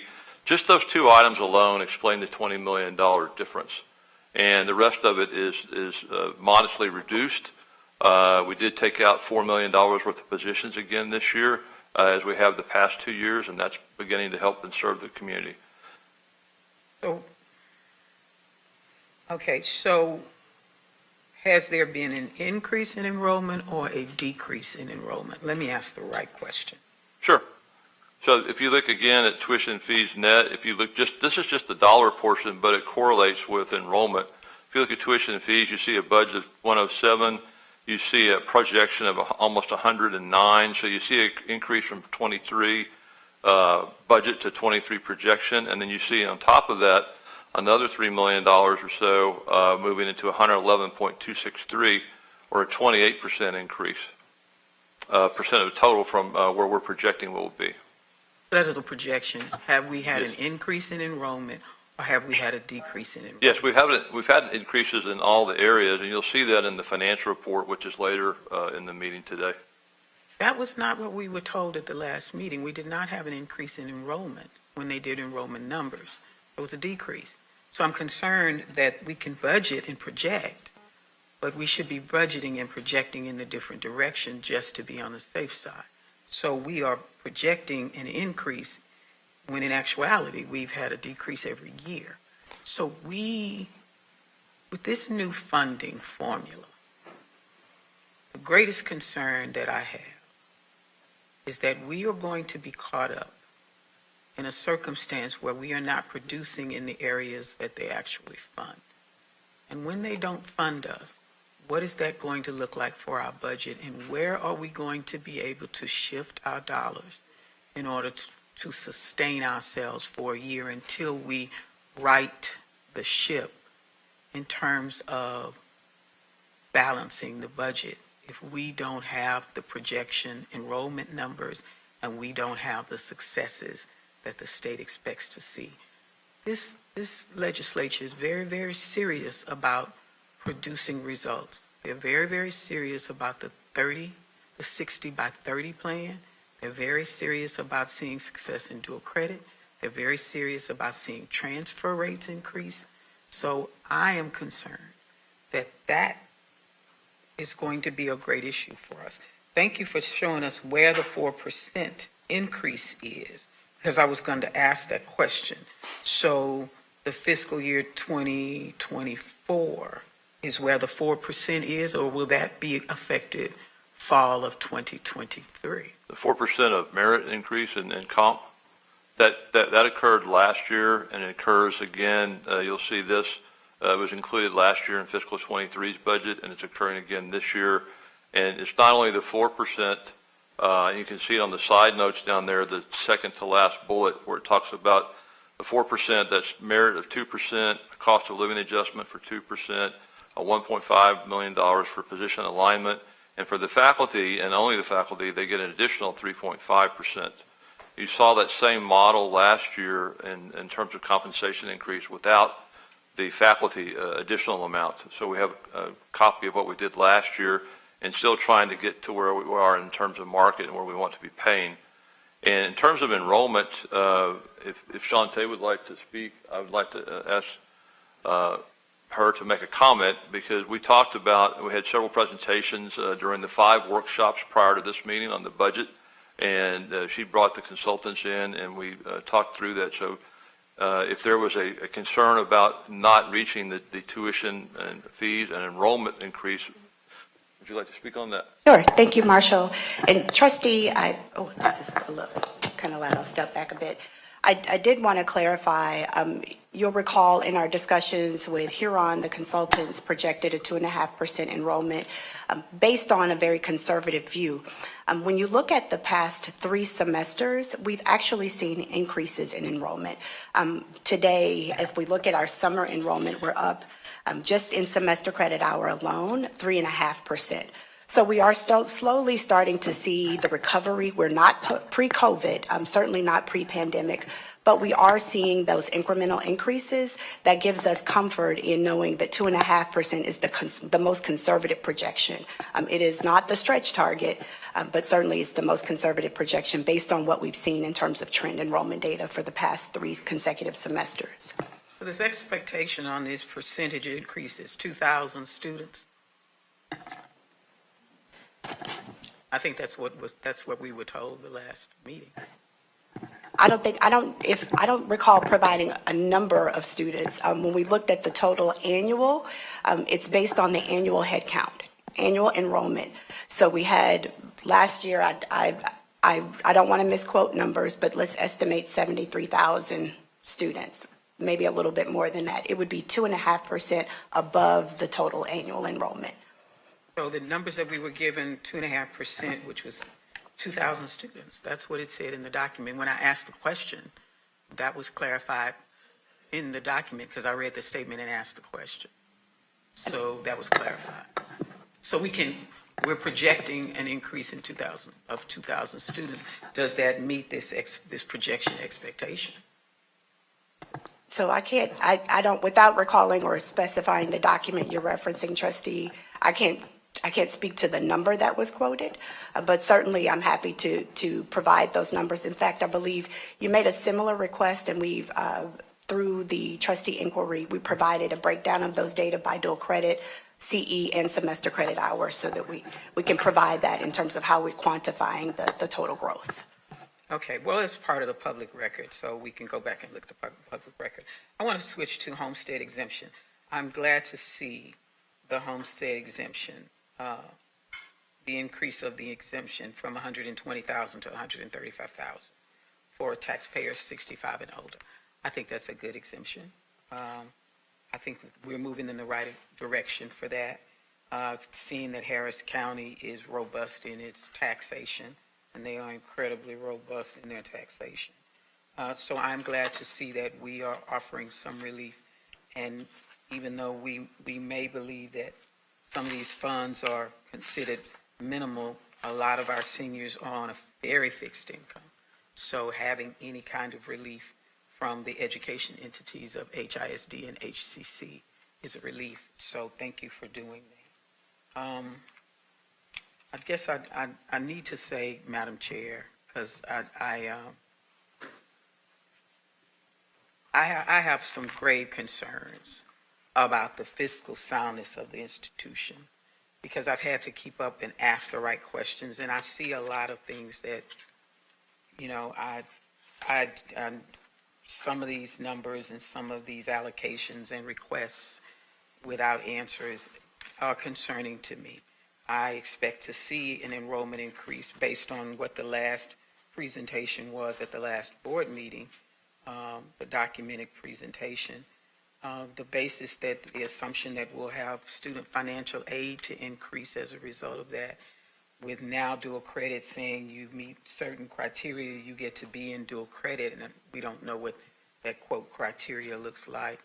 Other public sector entities are really facing some current and future deficits as we clear the COVID hurdle and we have no more COVID funding.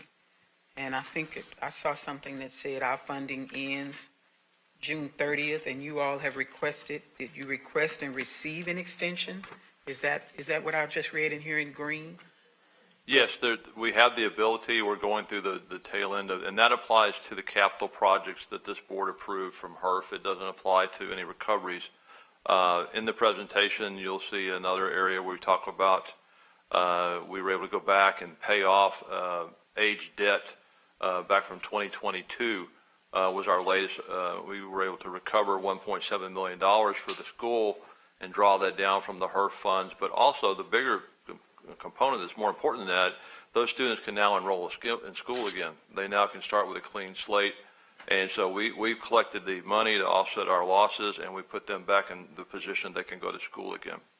So that's the latest. But the meter is ticking. And June 30th, and we can't ask for an extension on type of recovery items, but we can on capital projects. But I'm very concerned about going too close to the June 30th, because I don't want to lose any money that we had an opportunity to pass over to financial aid. So as the clock is ticking, like next week, we'll have to make some decisions on those HERF projects that, and there may be some pieces that aren't complete, but if we can't get an extension, then we'll go ahead and send that over to financial aid so that we maximize our recovery. But that really doesn't have anything to do with the operating budget for fiscal 24. The important thing is that, we have a fund balance that's extremely, strong. We're far above our required amount that we have in place. There's cash on hand. As you mentioned, we did put in the exemption adjustments that saved roughly $3.6 million for the taxpayers.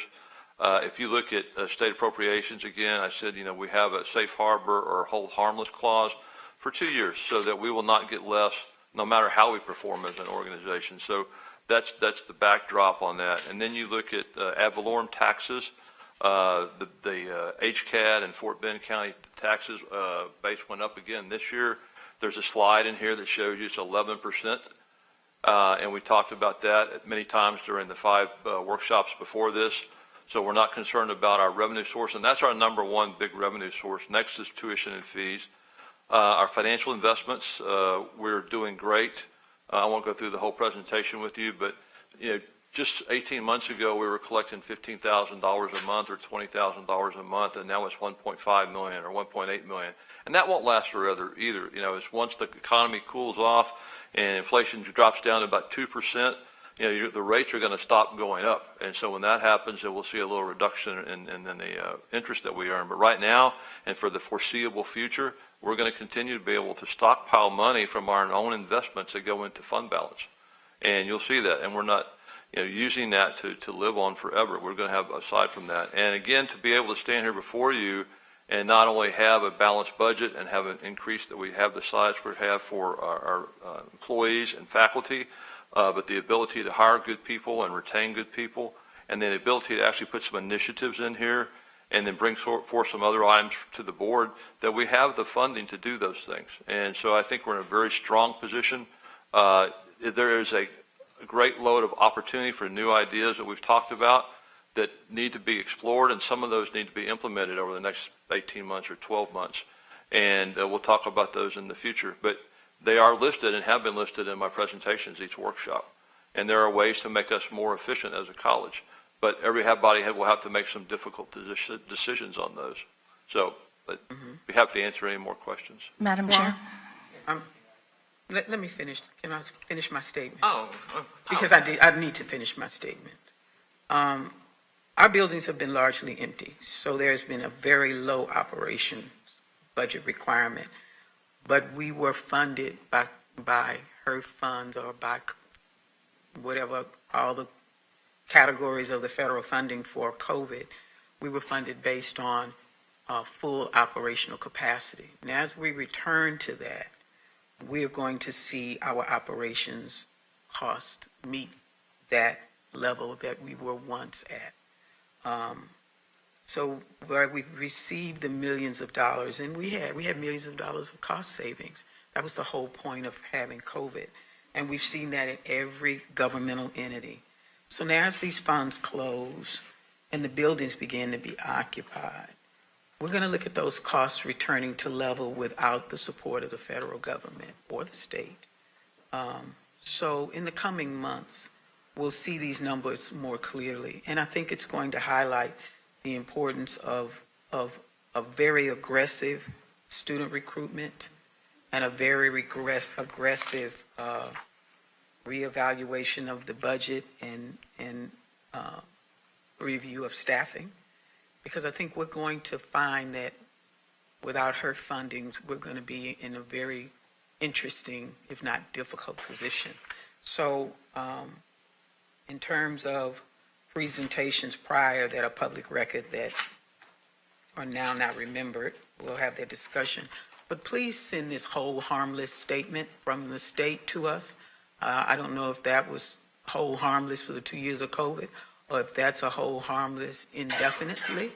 Send it to the board, what the state says. What is the state's statement, the actual statement for whole harmless, so that we can have a clear understanding of where we might be or where we might not be if they should decide that whole harmless is no longer applicable to a governmental entity. Because if it is no longer applicable, then we're facing a different financial circumstance.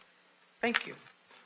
I would like to address your one question, just so maybe give you some comfort and ease. If you look at the fiscal year 23 budget for HERF revenue, we budgeted $4.989 million, and that was to plug the shortfall in the state appropriations for that year.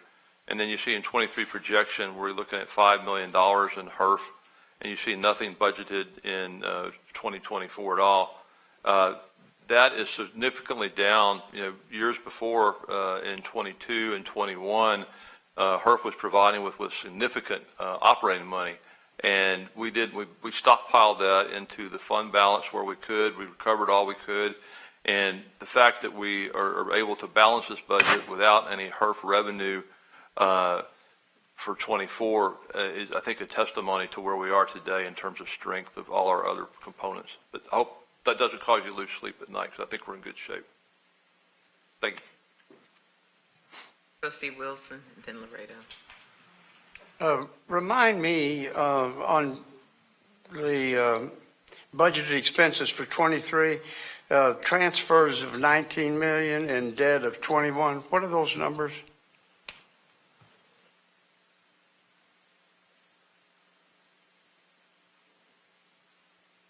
I'm trying to get my... No, I see what you're talking about.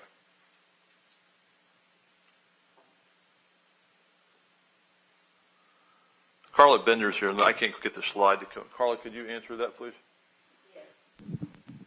Can you hear me? Yes. 10 million is for I'm sorry, 7 million is for deferred maintenance, and the rest of it is related to matches for our grants. So transfers for matches in our grants. You can see, I'll try to work you through this. If you see the fund balance usage, for example, in the top section at $10 million or 3% of total, that money falls down below there. You've got your revenue coming in, and that's the expense going out, and you see the transfer.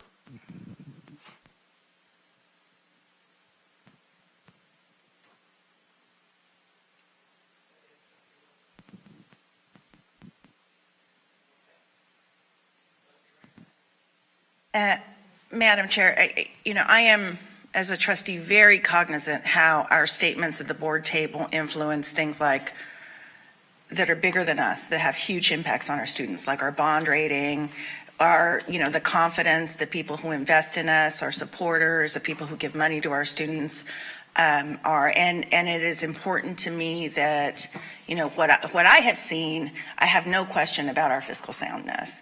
And so I just want to ask you a couple questions. Is there anything in this budget you believe is not fiscally sound? No. If it were, the chancellor has been through this. I've been through it. We've had 5 workshops on it. We've had other consultants come in. We have consultants here today that we work with. And so we're looking, to me, what I see to be a very good time at HCC because we can't afford to do the things that we're doing today. And actually next week we have our ratings calls with Standard & Poor's, Moody's, and I'm looking forward to those because I'd like to see us continue to be where we are, or maybe even move up and 1 point up if we can. Right. So that's reflected by people that go through our financials very thoroughly. And I will remind everyone that we had an absolutely clean, no opinion audit at the end of fiscal year 22. We expect to see the same thing in fiscal 23. And I don't want to give anybody reason for pause just because, of statements that are made at the board table. So I wanted to give you the opportunity to address that. Do you believe our institution is fiscally sound? Yes. And it is my impression, everything I've seen about the changes to our budget coming from the reallocation of funding, that we're potentially going to see an uptick in the amount of funding we're going to get from the state with regard to the changes they've made to the funding allocation. That is correct. However, I'll state again, until they vote on this and implement this, no one knows exactly how it'll be. And again, we watch it, we talk to people, we interview people, we try to get the latest intelligence we have. And again, we're continuing to hear that they're not going to even release all that until August 25th. Okay. So we're going forward with the best information we have. But even given what we know, we are seeing more money based on the performance of the organization, based on what they're talking about doing, and based on their influence in being able to give vouchers out for dual credit to help us recover some of that without even going to the ISDs. Okay, great. I think that was it. And we have received awards in accounting with regard to our accounting department. Do you have any reason to believe that there are issues with this budget that we might not be aware of that could potentially be very negative? No, I am not aware of any. And I know that there's confusion sometimes about the HERF and the difference between HERF capital dollars and HERF operating dollars. As you'll see in the financial report later in this meeting, I think it's the last item on the agenda, I'll go to the HERF chart and I'll walk you through that again to show you which items were institutional funds, which were capital funds, which are recovery funds, and which were lost revenue funds. And that's much more explanatory. And we haven't gotten a large HERF infusion for almost 2 years now. We've only had, as I mentioned earlier, the 4.9 and the 5.8. But we just found another opportunity to get more students back in line for school, paying off their deferred debt, not deferred debt, their faulted debt, and so they can come back in if they choose to. And we recover our lost revenue that way. We're trying to maximize our recoveries from HERF, and we want to recover every dollar we can, and we want to give as many dollars as we can to the students. Thank you, Marshall. I have had a positive experience with you and this budget creation process. I don't know of any time that I've been on the board that we've, gone over our budget. I believe it's a balanced budget, and I appreciate your work on this. I know that you have an extensive resume in this sort of thing, and I appreciate it. Thank you. Thank you. Madam Chair? Yes, Trustee Summers. I don't want to repeat everything that Trustee Reichart said, but it's everything she said is what I was thinking. we are not. It's not doom and gloom, and I want to make sure that our community, our for the bonds, the ratings, our funders, our partners know that we are in a really good place at HCC. Do we need to increase enrollment, and are we doing that? Absolutely, as with our staff. And I trust our leadership, and I trust our staff, and I'm glad, Trustee Reichart, you asked those right questions of our CFO, who in the end is held accountable. Will there potentially be changes in terms of what's coming? Yes, but any large institution, no matter how big you are, we've got to create our budget, and we went through a process. So any of these questions and stuff that may come up, I just wish we would have done that sooner as well and not gotten to this point. So thank you. If there are no other questions. Madam Chair. Oh, Trustee, I skipped you, Trustee Laredo. Then you go. Thank you.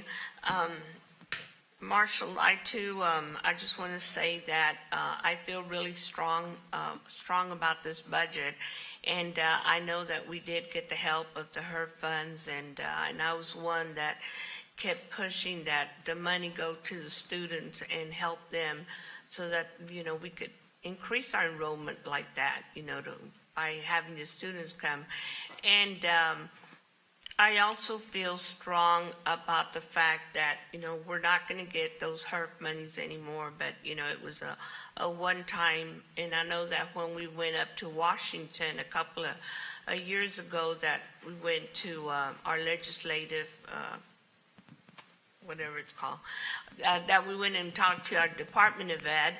They wanted to hear how we use those HERF funds, because, in case they were able to get some more monies.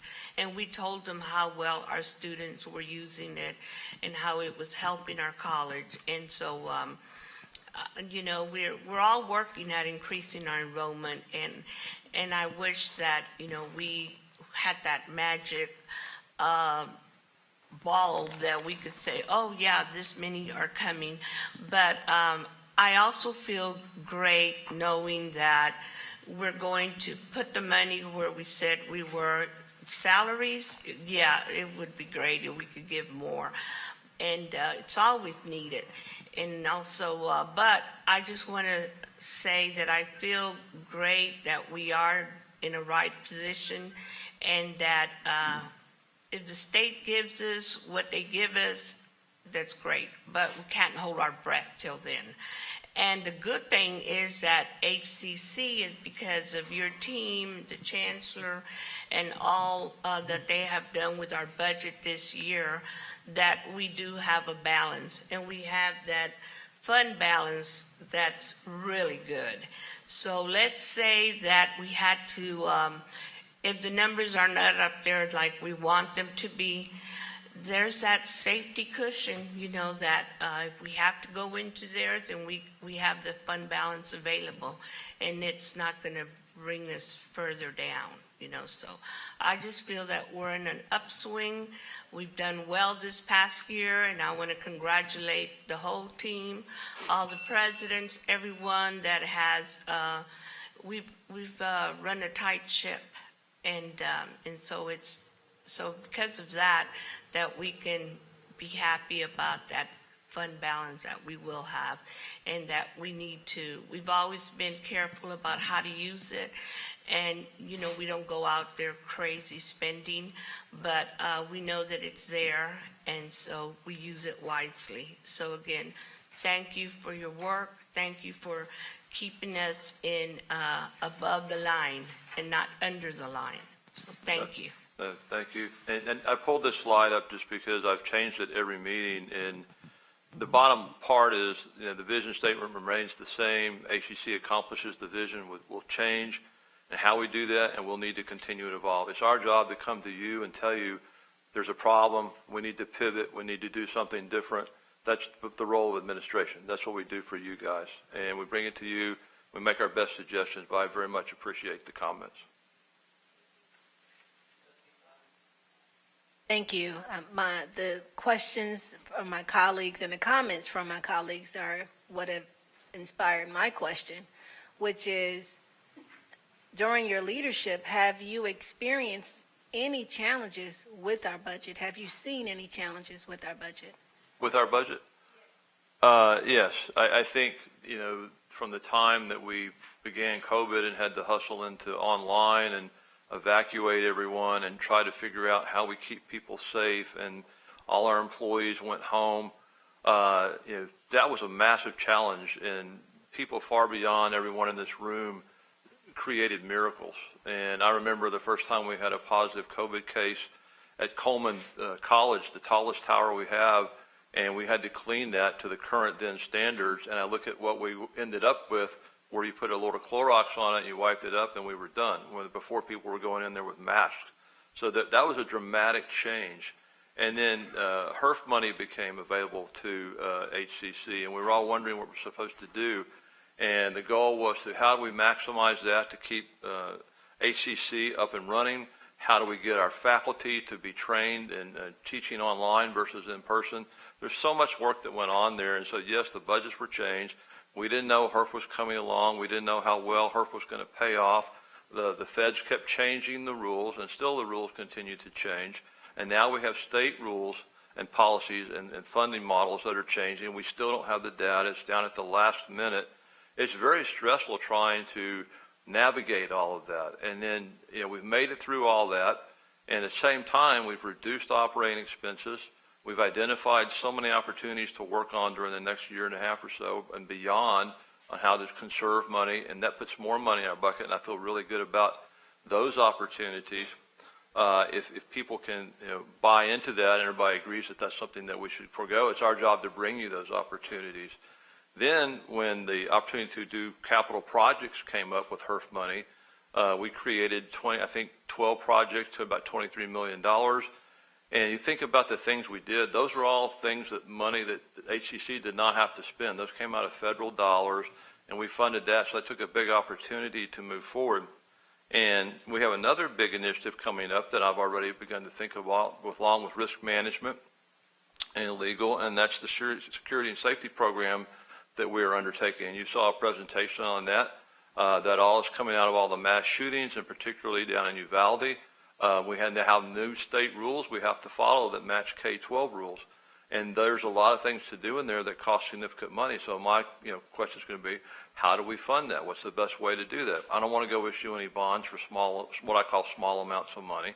We want to try to fund it out of our budget and fund it out of our earnings, and take maybe some out of our stockpile that we've created in there in the fund balance. So yes, I've seen a tremendous, we've been down and we've been up and we've been flat and we've moved in different circles, and all the things that we touch and do, accounting, talent engagement, student services, everyone in this group, all the presidents, everyone's had to pivot and learn how they do things at their campuses, how they do things in their communities, how we finished up all of our projects. We have 50 open projects right now that are in process, and trying to do that through HERF and move forward, getting opening Katie, all those things. So, and we've balanced everything. And so yes, I've seen it change a lot, and it's been a very interesting ride. I won't say it's all been fun. It's been very stressful, as I said, to try to do that. We've lost key people along the way and don't work here anymore, and that always creates disruption as well.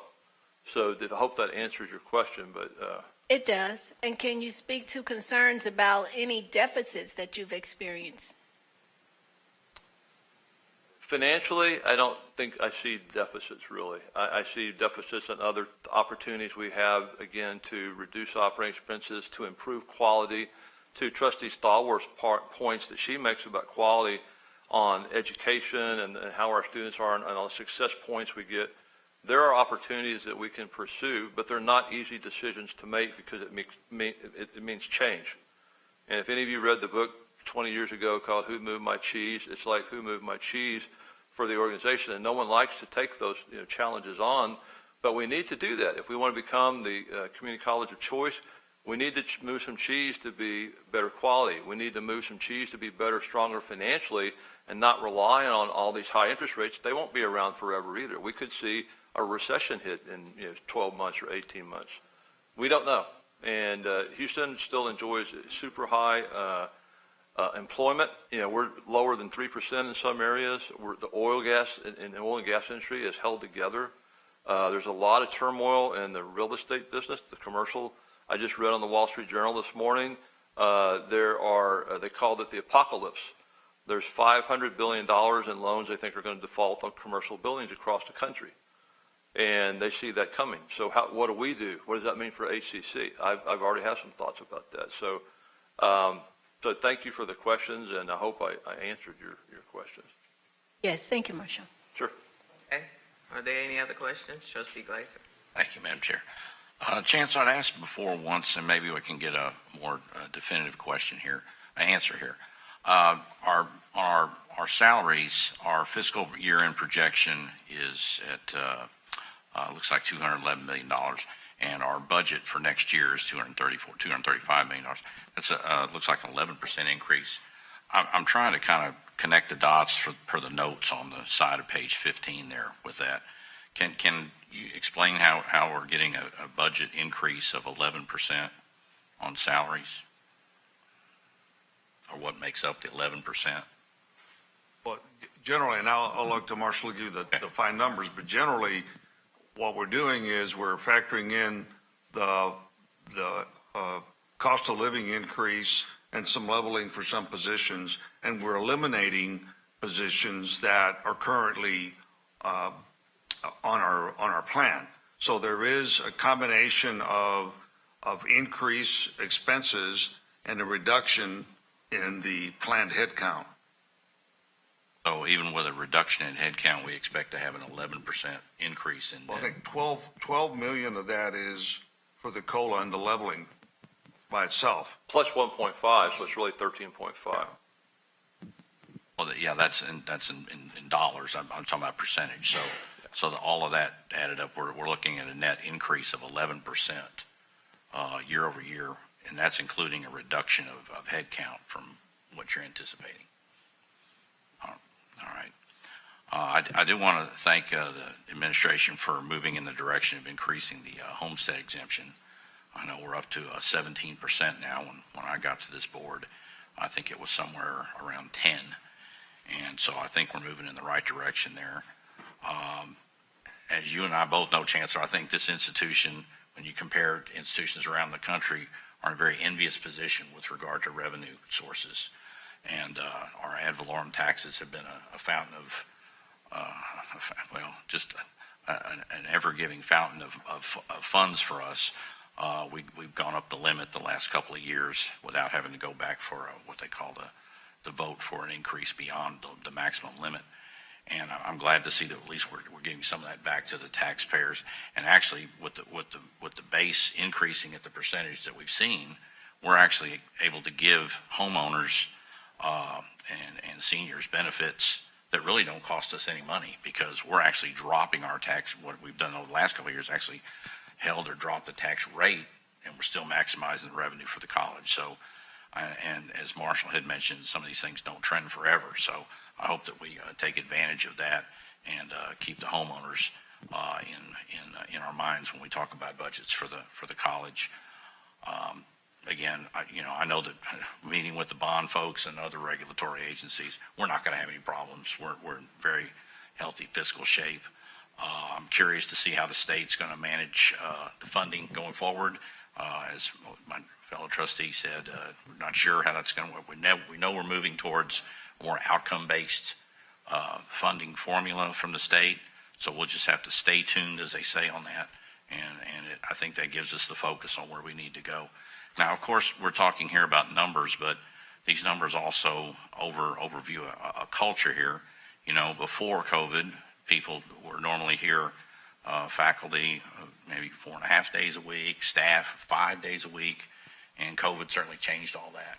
And looking around the country and other places, it seems like with regard to education and opportunities like this, there's a correlation between people being on site in place and success and recovery of enrollment numbers. So what are our anticipated goals for getting folks back on campus, back in administration, and do we have targets on that, or do we have a policy now? I think we have a policy. Was it 3 days a week or something? And Yes, if sir. you could expound on that a little bit, I appreciate it. Thanks.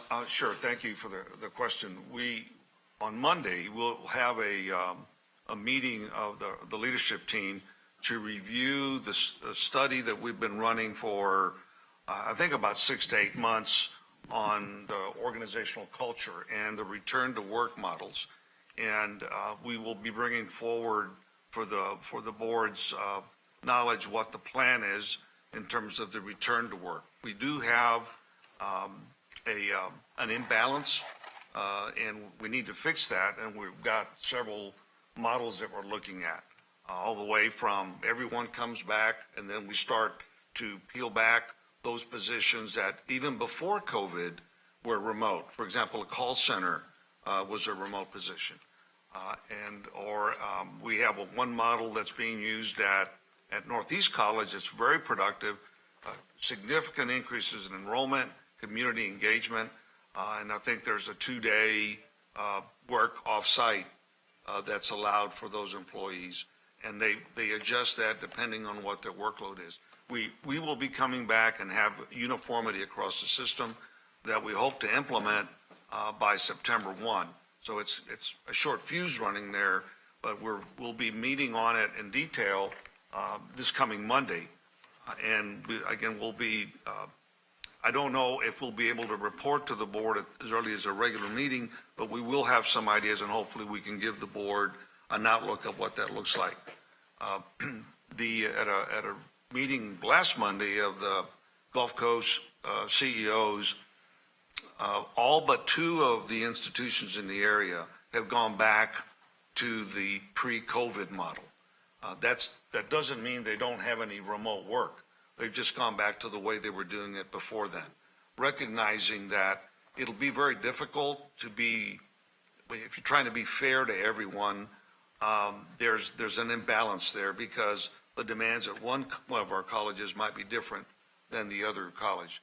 2 of the institutions have the hybrid model that they're still implementing. So without pre-committing what we're going to do, I'll be looking at all the data. Our leadership team will on Monday, and at this point I can commit to the board that we'll have some report to make on where we are on the return to work model. Thank you, Chancellor. Appreciate it. Of course, those kind of decisions don't make it as the board, but we do recognize outcomes and we do focus on that. So we know that you do, and we appreciate all your efforts in that. Thank you.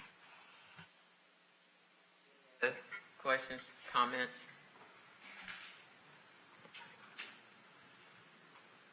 Good.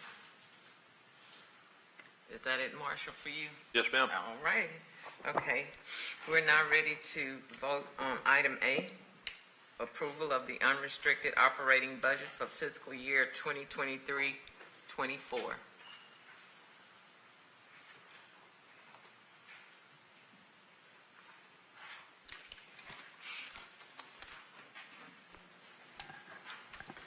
Karen, that's yes. Your camera, That's, yep. we have to have your video on in order to receive your vote. Hold on 1 second. Not sure what's going on here. Let me just turn it on. It's not allowing me. Hold on. Don't close it yet, okay? Okay. Not sure what's going on here. Hold on. I'm on my phone and I'm not sure I think it's the reception in this building.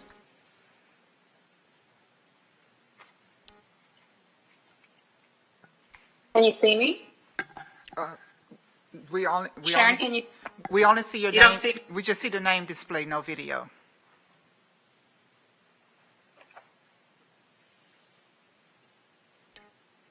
Okay. Jeez. How about now? No, hold on. I'm not sure what's going on. It came up, that, yeah, we see you now. Okay. Okay. That's yes for me, Ana Tamés, Received. trustee. Thank you. Voting has concluded. The motion passed with a vote of 7-2. Is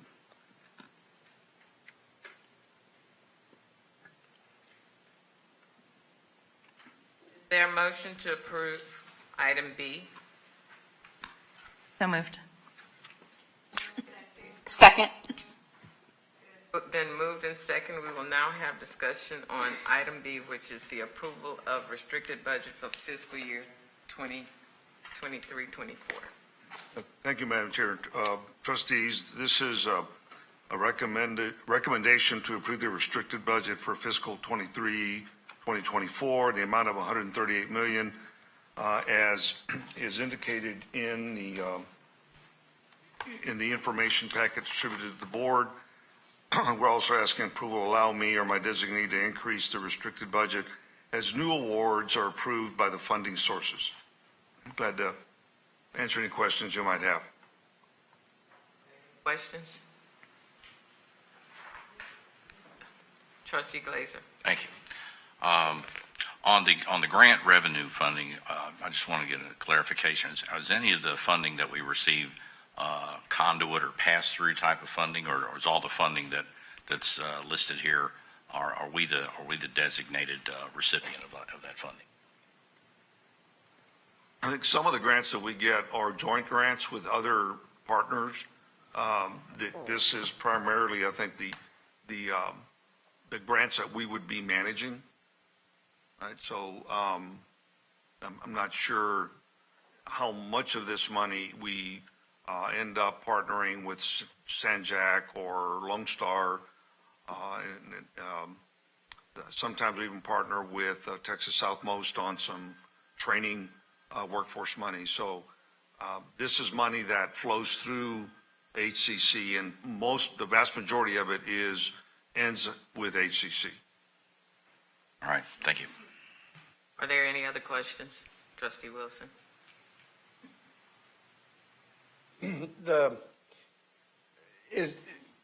Are these the Pell Grants, the student financial aid? Or is that just a part of that 101?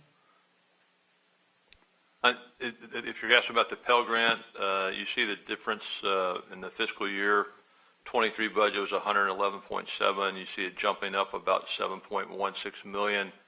The third bullet point down on the left column talks about the financial aid.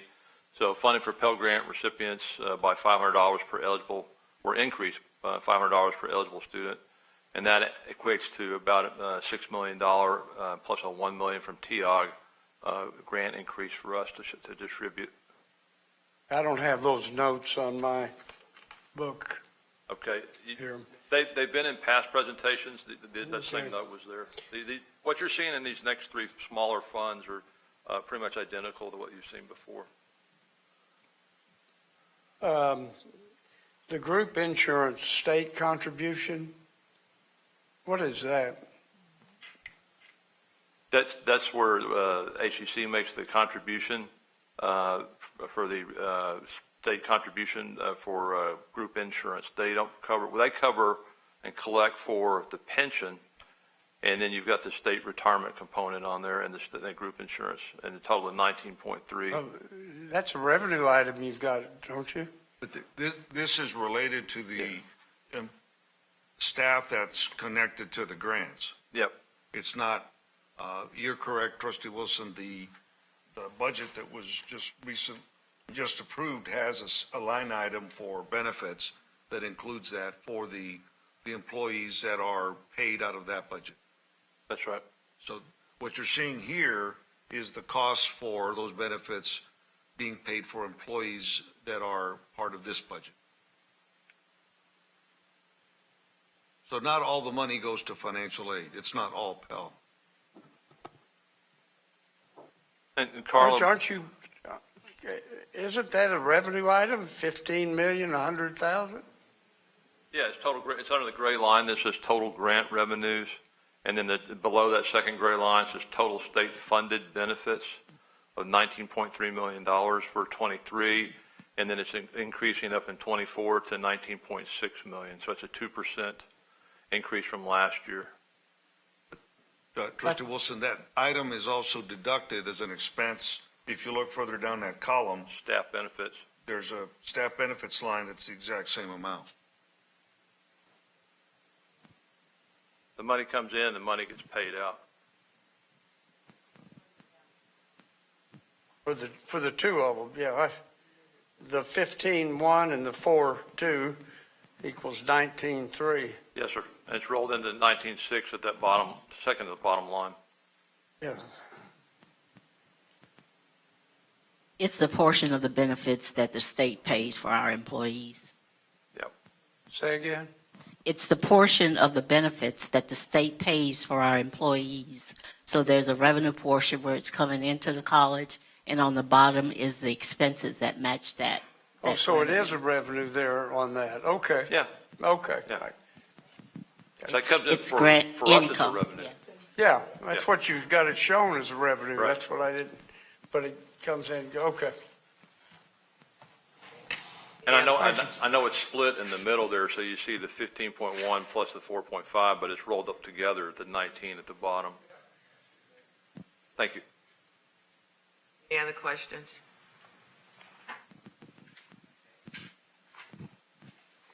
Questions?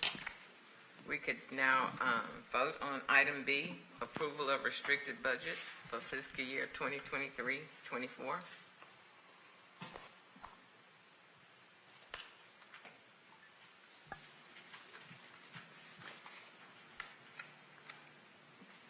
Sharon, that's yes for me, Adriana Tamez, trustee 3, District 3.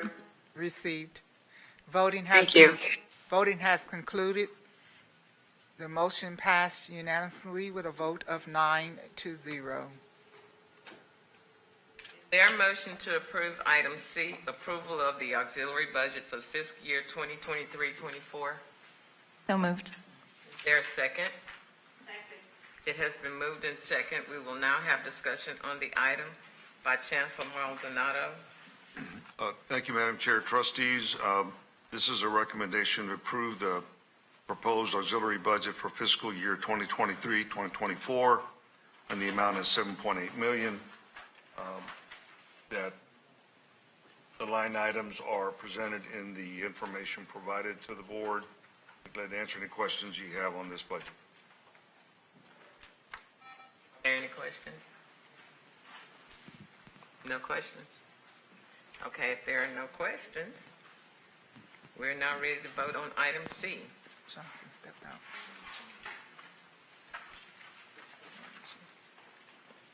Sharon, that's yes for me, Adriana Tamez. Okay. Received.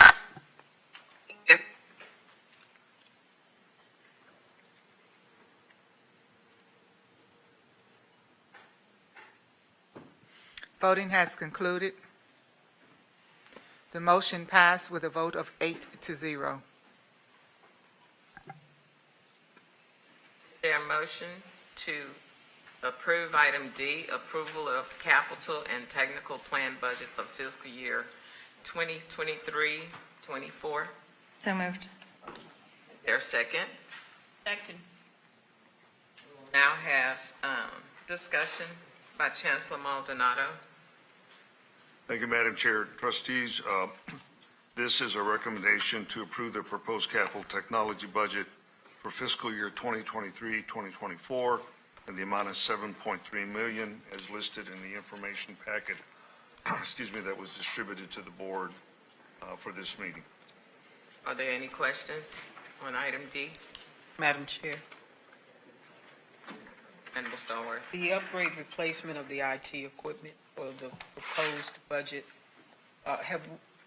it says here we're spending the whole 2818 for 2023, but we're going to go 2.5 times more for the 2024. What replacement of IT equipment are we looking at? I'm sorry, was the last part of your question? What replacement of IT equipment are we looking at? Okay. So you should have also had an appendix. This one would be under C1. And it's FY24 includes $2.6 million transfer from the operating budget to support student, faculty, and staff toolkit upgrades and replacements. See transfer line in the operating budget under tech funds. This, if you remember, the last discussion was we've got an opportunity coming up in the future to fund the infrastructure component. This is for this issue is for faculty and staff and students. I'm sorry, where's the appendix? It should have been in the last grouping of your file. I don't know if I can pull it all the way up. It's slide It's on 20 page number 21. Slide 29 or 28? 21. There it is. You go. 21. So if you see line 21, you see the budget for 24 at $4.874 million, and then the footnote at the bottom, number 1, FY24 includes $2.6 million transfer from operating budget to support student, faculty, and staff toolkits and upgrades and replacements. So, and then tech fee fund increases for FY2 due to estimated increase in enrollment. So again, we're going up to 2.5% increase for coming in from more fees coming in because of the additional enrollment, but also taking $2.6 million from our budget, an operating budget, to help support these faculty, staff, and students. And this is not part of the HCC infrastructure IT budget. This is separate from the infrastructure IT budget. Right. These are not switches and routers and things like this, or data center items. These are related to the toolkits for the staff, faculty, and students. And the reduction in security technology. Why is that? Security technology, let's see, tech fee funds are allocated to area IT, security 8%, instruction 21%, you see in footnote number 2. And in the 23 budget process, the trustees recommended a reallocation of funds to increase security, 532. So last year, this fiscal year 23, we had more. And so now we're back to the original allocation was restored, and that's why it's dropped down by $904,000. Okay. Well, for the record, we did not receive Appendix C1. I was asking for it because I'm going through a physical document. It's not here. Sure. So thank you for that showing up. Yeah, now I don't understand why you didn't get it, but it's there, and this addresses all of the budgets that we're looking at today. And like I said, they haven't changed over the last couple of meetings for these smaller budgets, but here's the appendix itself. Madam Chair, trustees, I think the information is included under item A, which is the complete presentation. Under the subsequent items, we only included the page that summarized. Right, so if you look at the information under agenda item A, you'll see hopefully you'll see the entire 29 pages.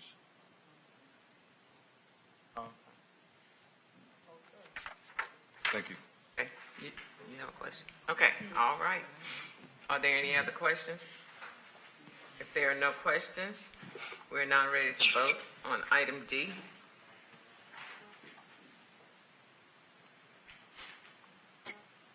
Sharon, that's yes for me. Adriana Tamaz. Received. Voting has concluded. The motion passed with a vote of 9-0. Is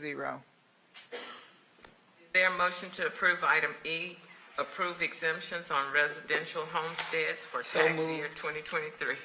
So moved. It has been moved and seconded. We will now have discussion on the item. Chancellor Maldonado. Thank you, Madam Chair. Trustees, this is recommending an approval of the resolution that's attached and the ordinance to the agenda packet by the Board of Trustees establishing exemptions on residential homesteads as listed in that resolution for beginning of the tax year 2023 and future years unless revised. The local and over 65 or disabled would be $135,000, and the local homestead is $5,000 or 17% of appraised value, whichever is greater. Glad to answer any questions the trustees might have. No questions. I just wanted to say that I think this is a move in the right direction to increase the exemption. I think it's a very good move. Harris County's appraisal district is very robust in collecting their taxes. They're doing quite well. So it was just good to see that the exemption for over 65 residents has increased. Thank you for that, Chancellor. If there are no other comments or questions, we're now ready to vote on item E.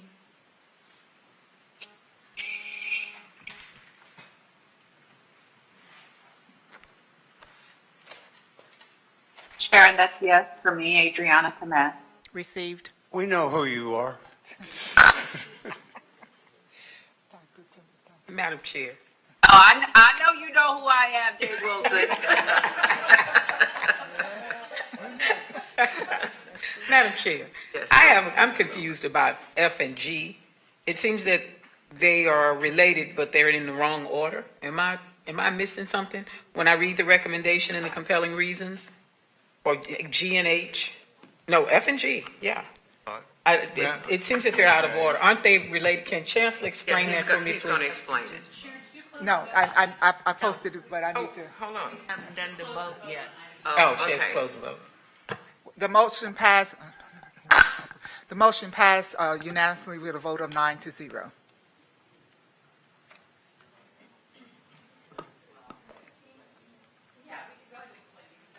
Okay. But do we Thank need a you, Madam motion on Chair. item first? Trustee Venable, start with D. Oh, All right. So item G was included in the agenda in case item F fails to pass, because the note has a maturity date at the end of August. So if we're not going to pay the note off, which is a recommendation in item F, we would have to take some action to extend the note. If item F passes, then item G will be pulled.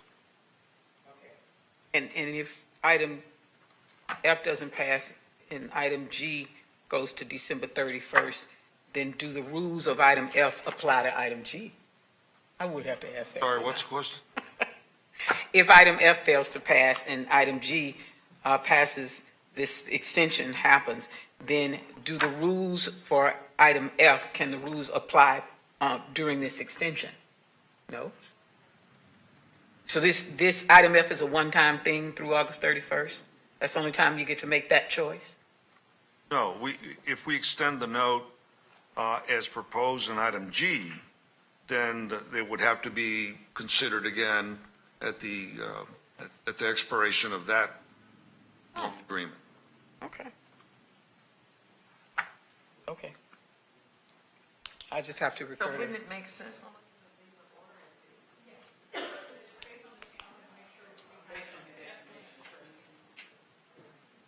Chancellor. I apologize for that. Okay. Madam Chair? Yes, Trustee Tamez. Yeah, Chancellor, so just for clarification, and I know you've said this and I get it, but just to say it again. So administration is supporting this item, correct, in terms of paying this off? Item F, that's correct. Why don't we open the item Okay. first, so we can Thank have you. discussion? Yes. Okay, let's do that, okay?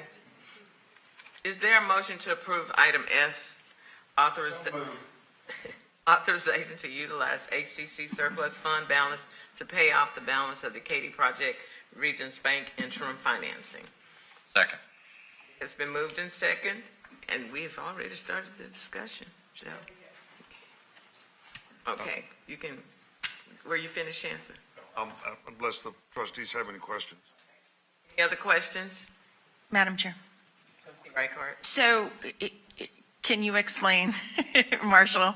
So the recommendation of this financial advisor that we have hired on an interim or a temporary basis Yep. was that we pay this off using fund balance. Correct. That is the paying off the $28.975 million, which is $28 million plus interest, is the most fiscally conservative approach we could take, rather than trying to go issue a smaller amount of bonds that have a fee that goes with it, and then trying to do it in a market that's really choppy. And given the fact that, by the time we close out and close fiscal year 23, we'll be at almost $280 million of days cash on hand, which is 190% of what's required. And if our interest rates hold up for the rest of the year, which they will probably, we'll be even above the 190. We'll probably be at 25 or $26 million surplus. So we're asking to take 10% of that current amount out, and that would still leave us with $251 million, or at the time we close fiscal 23, probably leave us with $255 million, which would be 180% almost of our required days cash on hand. So because we're fiscally strong, we can do this. Because we're fiscally strong, we were able to do the exemptions and not collect that $3.6 billion that was there. We're going to be able to reduce our tax rate. That's why I keep saying HCC is in a very enviable position to be the best, most friendly taxpayer, and this is a way of keeping that model running. I have gone back and forth on this issue personally because a lot of what we have in fund balance is revenue collected through taxes on underserved communities, and I struggle mightily with putting that money that has been collected and that we haven't spent and that we put into fund balance into a community that is not paying taxes. But at the end of the day, I am persuaded by our experts because they know this market a lot better than I do. And so I am going to support this. But, I hope that we can use the remaining fund balance in the actual communities that pay taxes that have gone into that fund balance before. Very good comment, and I'm sure there might be a couple more trustees that feel that way. And the fact of the matter is, we do have opportunities, and we'll be bringing forth some opportunities to spend a lot of this fund balance in the communities in which it's earned and where they pay taxes. But when you look at this from a standpoint, what makes the most economic sense for the one system approach, which is what we should have, it's the best financial model to go forward with. And we will be receiving all the net operating income and revenue that comes from them will still be paid into the district. And that money then will be used by anybody in the district. So, in one way you look at it, it's just such a great market to be in. And the money that we're going to be able to have through enrollment out there, and we'll come back to the college and pay to these communities as well. That money flows both ways.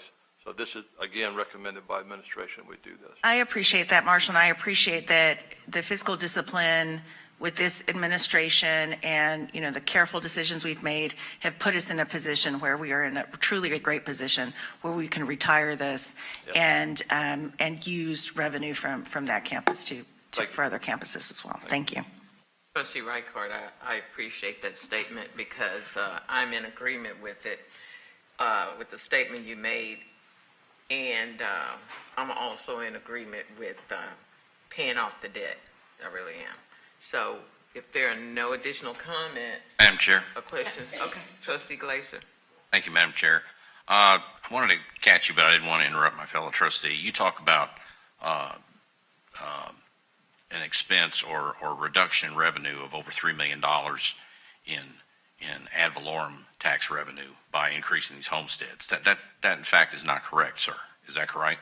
If you factor in that we'll be able to reduce our tax rate, when we come back with the actual tax rate, we're going to have to probably, as you said earlier, you made the comment that we'll probably have to reduce our tax rate a little bit because the tax base is growing up.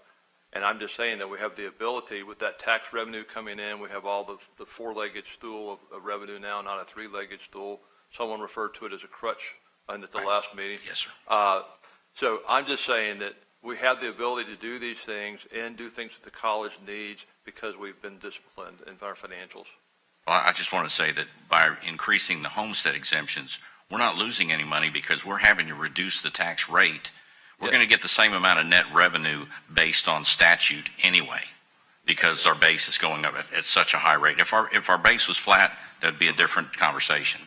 To follow up, when we talk about redistribution of revenues from certain communities to others, this financial action on this action item, this is a balance sheet decision. This is not a revenue expense decision, correct? That's correct. So the asset and the monies that were spent in this area that doesn't pay taxes, we made that decision a long time ago. We decided to put the building up. So the money has already been spent. The money has come out of our balance sheet and has been expensed in that community in the form of a building. And so the fact that we're doing a finance thing here has no impact on our other areas of service. And in fact, increasing the homestead exemption probably has more income, more benefit to some of the other communities than perhaps this one where there is none. So I would argue that our increase in homestead exemption actually benefits the folks that are paying the ad valorem taxes into the community college. I'm in favor of this. As you said, the numbers make it work. Interest rates are going up. It's not a more favorable time to borrow.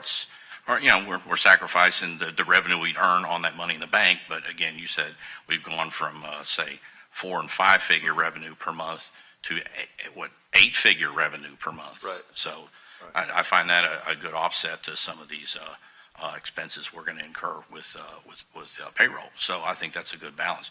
So I'm in favor of this, but I look forward. And again, maybe perhaps addressing my fellow trustees' comments, I do want to make sure that we do continue our building fee format for this building, and that does bring additional revenue from that area that does not pay ad valorem taxes into our system that we can spend in areas where folks that do pay ad valorem taxes, and perhaps folks that are of lesser means than the general area of where this campus is, and we can serve them better. So I appreciate it. Thank you. That's correct. And you brought up a good comment that, we put contribution of 2 sold buildings, which is Fox Lake was $20 million or $21 million, and the Atlanta warehouse, and that was also assets of in district. And so we've already made that commitment. Thank you. Rita. Thank you for the opportunity. I see that we want to take $28 million from our fund balance to pay off this Katy building, our Katy debt. And I'm not for that. And let me tell you why. Because we've asked for monies from the fund balance to increase salaries, to increase benefits, to give more materials to the campuses, and we're always said, don't touch the fund balance. Every year we're told, we vote and say, don't touch the fund balance. And I've always said, we have that money there. It's like a savings for us to use when we need to use it. And now to see that we're just going to pick up those $28 million and throw it over there and take away from our needs that we all have, all our other colleges have, equipment, material. I was said, let's not raise fees for the students. Let's lower the fees. Let's lower the tuitions. Let's lower the building fees or the computer usage and all these fees that our kids have that they can't afford. But yet we're going to take $28 million from here and put it over there. No, I am not for that. I say if we have to, just take half of it. 14 million, but not the whole 28 million. But I know it has to do budgeting and sound and the monies, but that's how I feel, is that we're going to take 28 million from this fund balance that we are not able to give more money to our students, our faculty, our staff, and people that need it. So that's how I feel. Thank you. Trustee Wilson. The obligation to this college of owing that 28 million was voted on years ago, and Trustee Laredo, I believe you voted for building that building out there. And if we don't use the fund balance money, we're going to have to sign a note and pay interest at 5.5%. And by paying this off now, it's going to save us, the spread on that interest is 2.5%. On 28 million is about 560, 600,000 a year for 30 years. It's going to save us 18 million. So if we decide to finance it and pay it off, we're going to pay 28 million plus 18 million. This is a lot better financial deal for the students and for the college just to pay it off now because we have it. And we can realize the revenue from that to replenish it. So this is a real solid financial move on behalf of the college. Back to the students. We never put it back, or we never give it to them, because we always vote it down. So when, it was a 5-year thing, right? We committed for 5 years. We took the loan for 5 years, or was it for 3 years? Well, we created an interest-only loan, and that was up to $55 million that we could draw down for what was the total project cost. And then we never reached the $55 million because we came in under budget on the construction, about $7 million. We sold Fox Lake for $7 million more than we thought it would sell for. I got several appraisals. I just thought it was too low. And then we put in the Delano for about $1.5 million. So the balance that's left is the $28 million plus the interest that's accrued. And so we've contributed those two properties, and then we took the savings, and we've paid all that down, so we would be paying interest on those funds. So this is what's left. So if we were to pay half of it now, then in December, there was something in our paperwork about December, either we did it now or we do it in December. Well, what we'll have to do is, what item G is, if this item didn't pass, item G was set up to say, okay, we need to extend our Regions Bank loan, whether it's for $14 million or for $18 million, until we have the opportunity to bring on a full-time permanent financial advisor and go through the procurement process. And then we have to wait for a good time in the stock market to go out, which it may be 6 months or it may be 3 years before we do that. And you've heard some different comments about where we are in terms of the cost to issue the notes and bonds, and this being paying cash. But again, the comment I made earlier, anything that college makes flows back into the main one college, into this organization, to spend it where it is. And also, we have the opportunity that if we go out for bonds, this same organization has to be responsible and liable for the debt and principal payments that are made for principal and interest. So it's kind of an either or. Do you pay it out over time, or do you pay it out and save the money and make some interest on your investments? Thank you for the information. Yes, ma'am. Are there any more questions? I have a question. So do we have any other bank loans on any other campuses? No. This is the only one. This was only intended to be, this is going back to 2018, I believe, what was set up with the pro forma to go forward and have a temporary financing and then eventually turn this into either pay it off or issue bond debt for it. And no one knew about COVID at that point. It was almost 2 years before COVID. The whole world has changed. The stock market is still pretty washy. And so right now, this is the best opportunity for us to do this, for the whole college, not just for the Katy folks. May I ask my fellow trustee? So I understand that. I understand your concern, because we do ask for things for the taxpayers in the district, and that answer is no. We've gone through that several times, and now we're able to pay off a debt for a service area, and that is a concern. I agree with that. Is it possible to consider this later, or to even consider you'll pay half now and consider the rest through December? Is that an acceptable solution for you?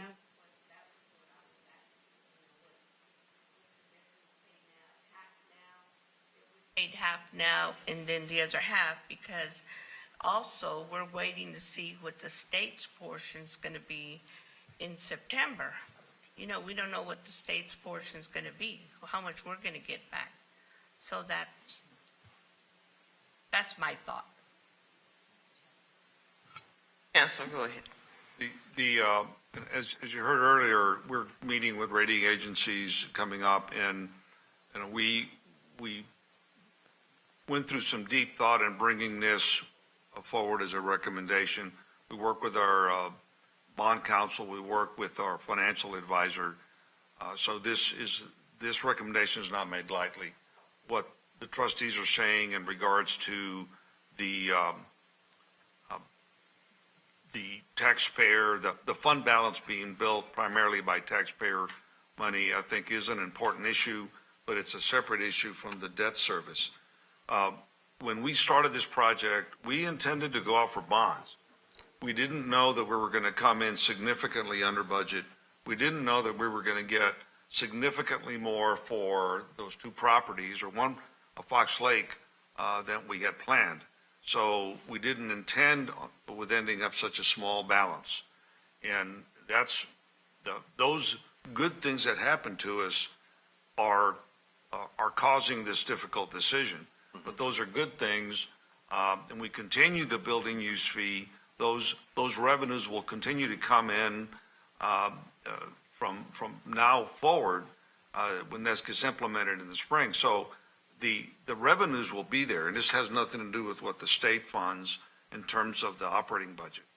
So I understand the concern and the cognitive dissonance in making this decision. On the one hand, we want to recognize that fund balance was built a certain way, but by not doing this, we're going to increase the cost to those same taxpayers. So our recommendation remains to pay off the full amount and using fund balance, because that's the best fiscal decision based on advice of our experts. So, thank you. Any other questions or comments? Okay, let's vote.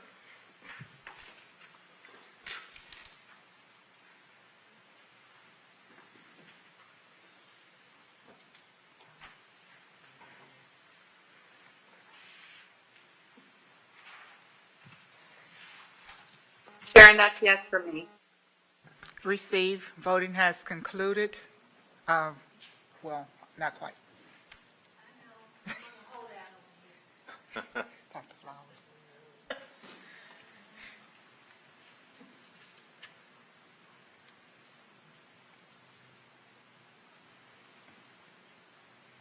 Dr. Flowers.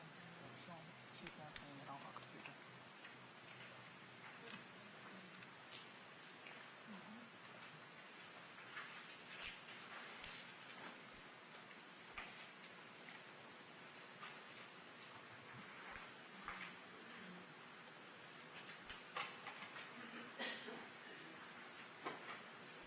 Received. The motion passed with a vote of 7 in favor and 2 opposing. Okay, item G will be pulled because item F passed. Is there a motion to approve item H? So moved. Monthly investment report, financial statement, and budget review for April 2023. It has been moved. Has it been second? Okay, I missed that. Okay, we'll now have the discussion. Chancellor Maldonado. No, I don't think we have a second. I thought, okay. I thought this it. Madam Chair, can I ask that this report just be accepted and vote, and we can vote on it unless there's question by the board? Absolutely. Are there any questions, trustees? Trustee Wilson? I'd like to hear the report. Okay. Okay, no problem. Thank you, Madam Chair. Mr. Hines. Thank you.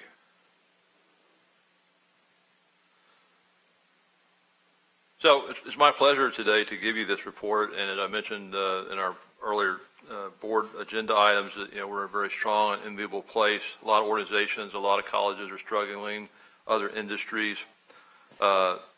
Interesting things are still happening. The S&P hit a new high since last August. Interest rates continue. I think it was 6.90 for a 30-year mortgage today. I'll go through some of these very quickly. I won't go through all of them with you, but as I mentioned earlier, if you look at the first bullet, our April interest on our investments were $1.84 million in interest earned. Wow. And that compared to the month before at $1.8 million. So a little 2% increase, but if you look where we were The same last month for April 22, we were at 0.48% interest, so almost 10 times where we were back in the day. And again, I wouldn't get too addicted to that. It's not going to last forever, but in the foreseeable future, we're going to have that. Fiscal year to date earnings have been $9.1 million. That is real dollars for the college. And so, again, reminding you as we go through these, we're in the 8th month of fiscal year 23. I always like to use the 66.7%. So we're 2/3 of the way through the fiscal year as of April 30th, which these numbers are from. CPI and rate inflation for April was 4.9. The feds want that to be at 2%. Until they get at 2% and hold it there for a while, they're going to keep the interest rates up higher, which is good for us in terms of interest earnings, but it's bad for the people that are out there trying to purchase food and gasoline and things like that because the inflation goes up. And the preliminary estimated reported values that we talked about are 11% higher for HCAD, but they won't finalize those for us until September. I read an article, they have a lot of protests that are coming in, and not that that'll make a tremendous impact, but I'm sure we'll make some impact on that. The funding model, we talk about that a little bit there. Workshop 5, we talked about it, includes that safe harbor clause again. And the defaulting banks, that create some anxiety. We haven't had any more since those first two. If you think about that, they were fairly risky investments that they were investing in, cryptocurrency and things like that out in Silicon Valley. The banks that we deal with don't typically deal with things like that. Straight appropriations, trend to match our FY23 budget. We're on a glide path that will get us to the full amount by the end of the year. Ad valorem taxes, we've collected 101%. What we budgeted last year to collect of what we were approved by the trustees was 97.5. So that additional 4% roughly is probably part of the dollars that we got extra because HCAD came in so much higher and they were so far off the mark in terms of what the tax base was really valued at.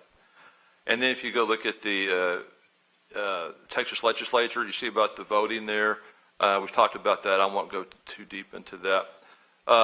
The resilience of the labor market is still there. Dominant factors, the Fed cutting the rate.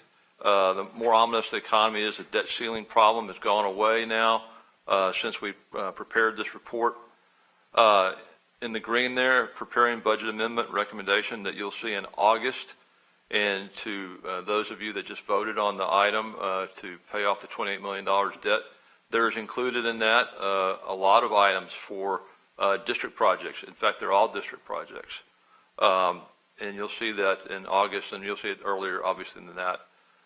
Maintenance status, deferred maintenance, we have a balance. We still haven't made, and to Trustee Flowers' question earlier, the deferred maintenance is still out there, and we're paying a portion of that.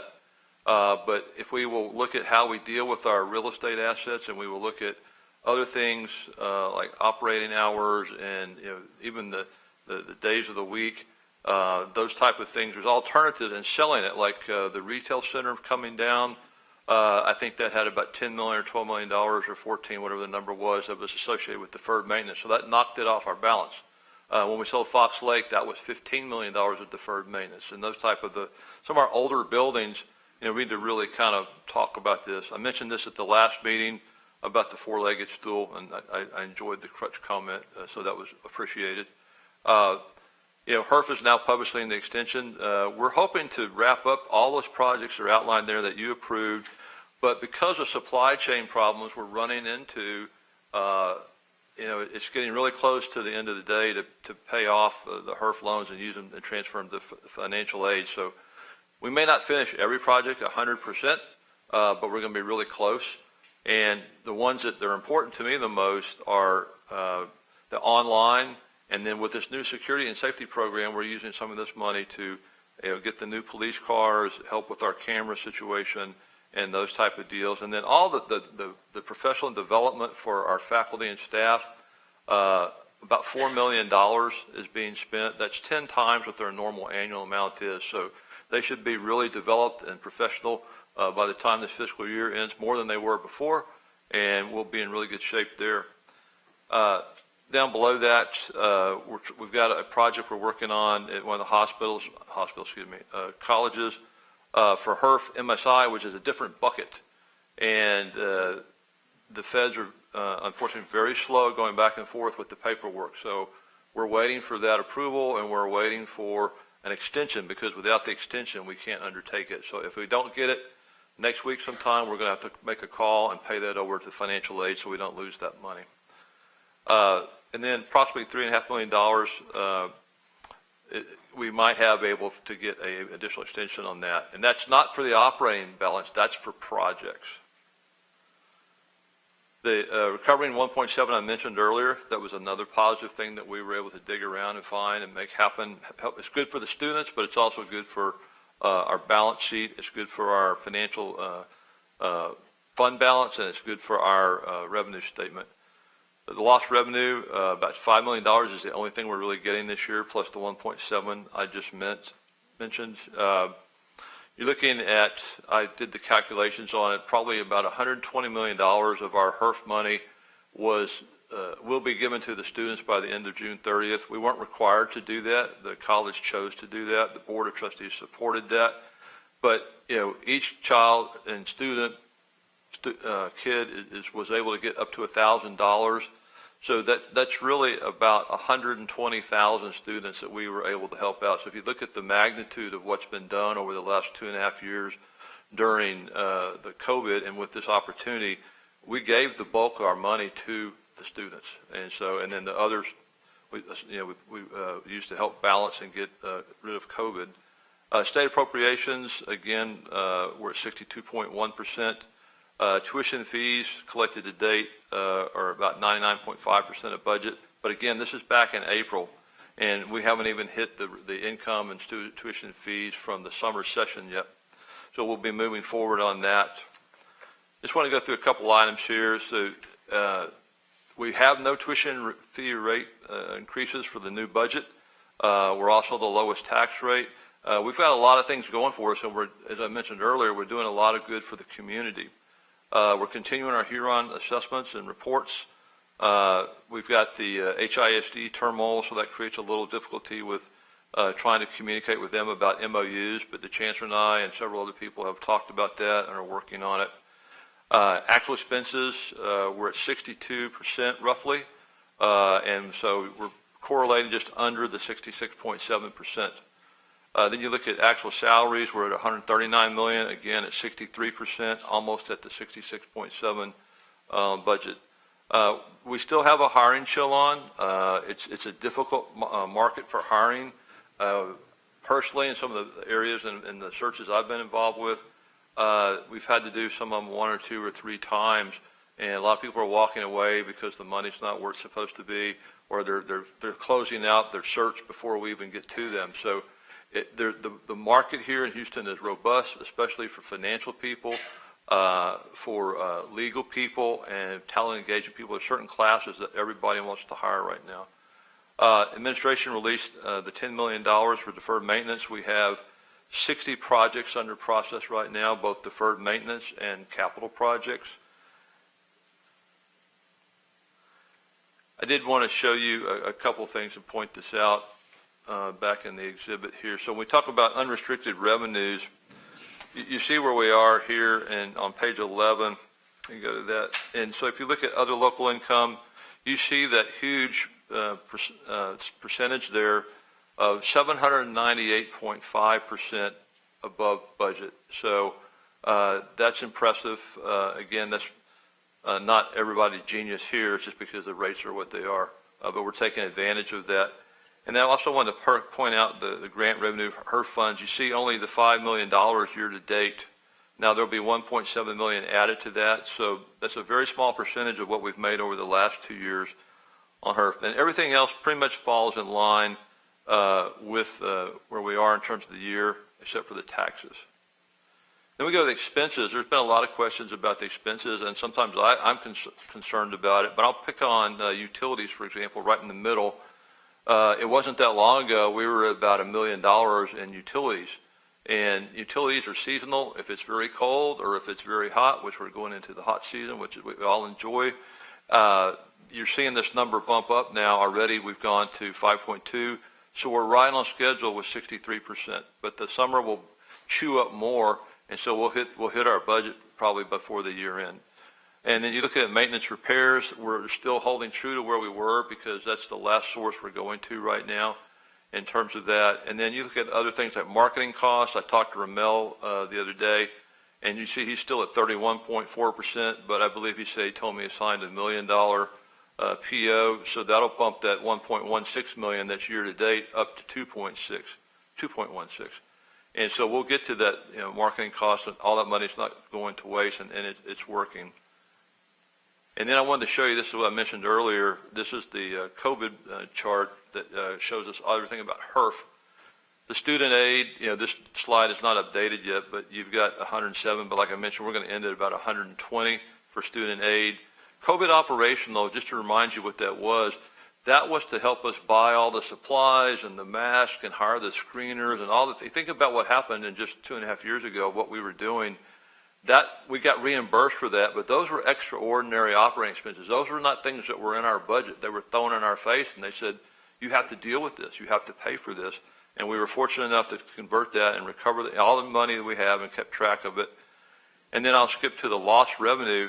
That's where we recovered, whether it was rent, student tuition and fees, $58 million.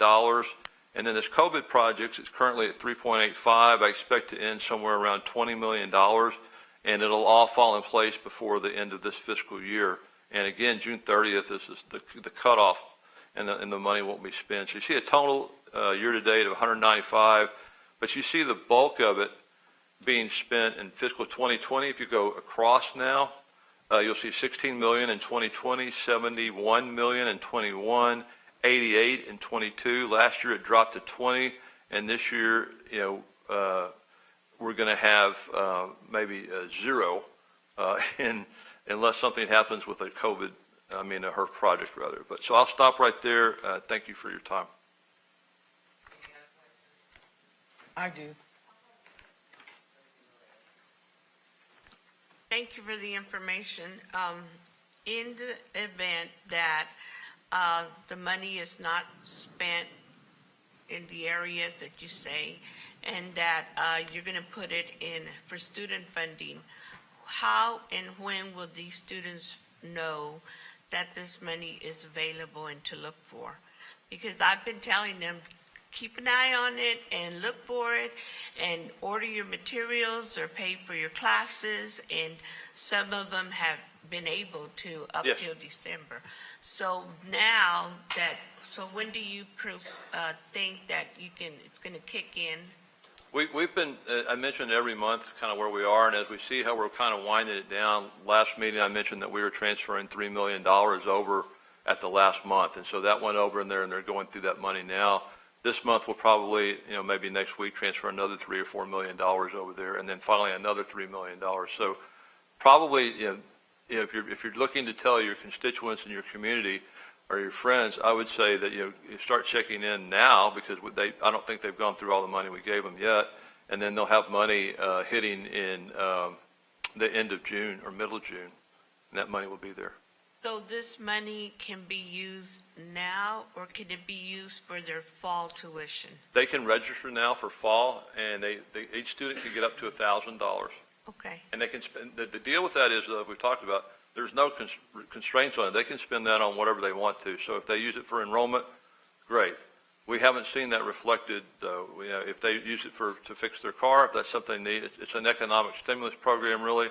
But at the same time, we're doing good for the communities, and if they have other needs, whether it's food or child care or whatever, they can spend it on whatever they want to.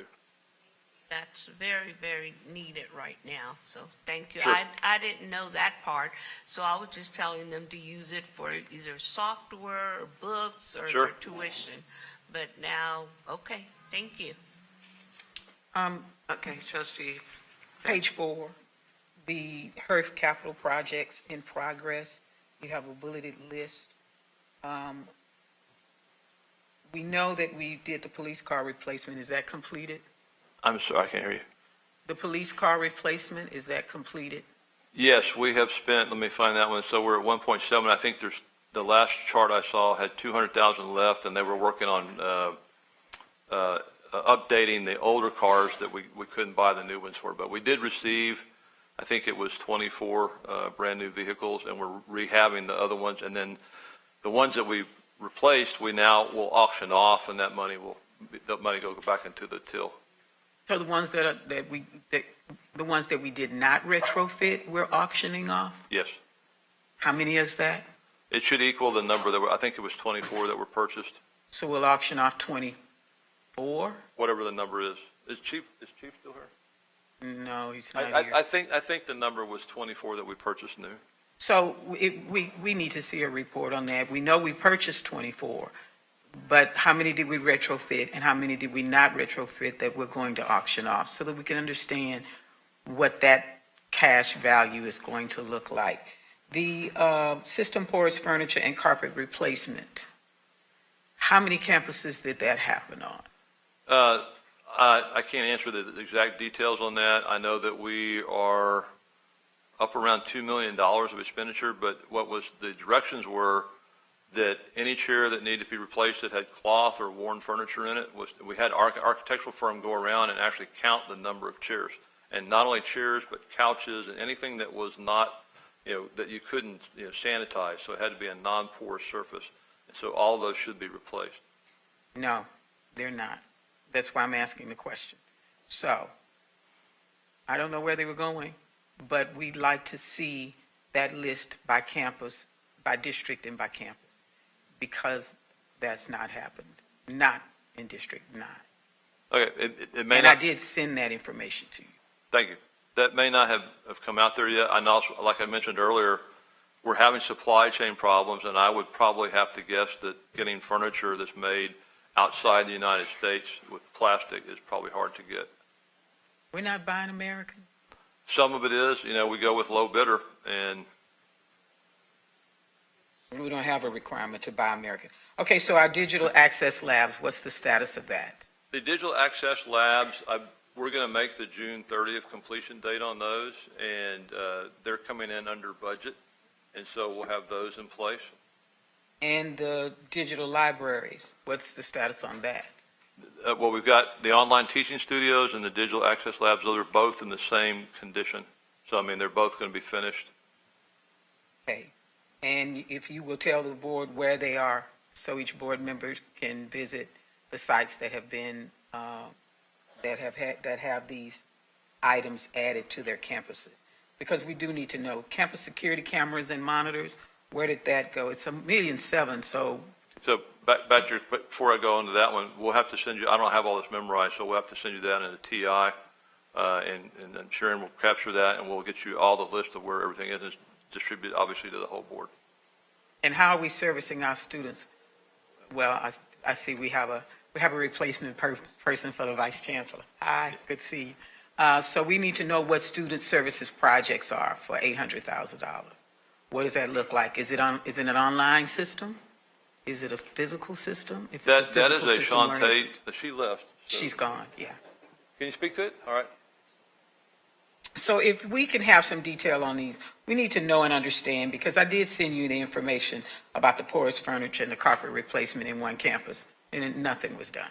I had visited another campus, and everything was done. So I found that to be quite a chasm. But if you can give us a report, give the board a report so that we know and understand where these things have been done, and we can visit our own campus and see for ourselves if these things have been done, and that'll be fine. I certainly appreciate all that, and we'll take a look at your campus and see what's going on. But it could be timing. You know, when you do a multitude of things, and you're going to visit 78 buildings and replace furniture, you're going to go in an order, a sequence, and I don't think anybody is trying to put anybody before anybody else. Someone made up a list and the order we're going to go into, and we'll get through it. I have a list. My last comment is I want to make sure I understand about the signage, because we did do a report of the signage, and that's not included where is the signage? Is that part of this? At the regular meeting, there's a monthly capital improvement report that's published each month, and you will see the entire list of 60 or whatever it is, deferred maintenance projects that have been completed, in progress, or starting, and how much money's been spent. So that will be, it's in the tail end. That's actually the last 3 pages of the capital improvement project. Then all the other projects are listed and spoken about in that report. Thank you. Okay, anyone else? Okay, we can, we're now ready to vote.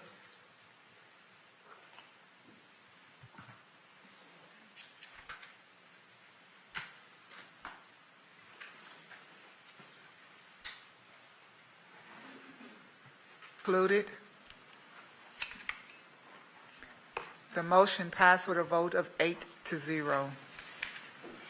Okay, the meeting of the Committee of the Whole is adjourned at 6:16 p.m.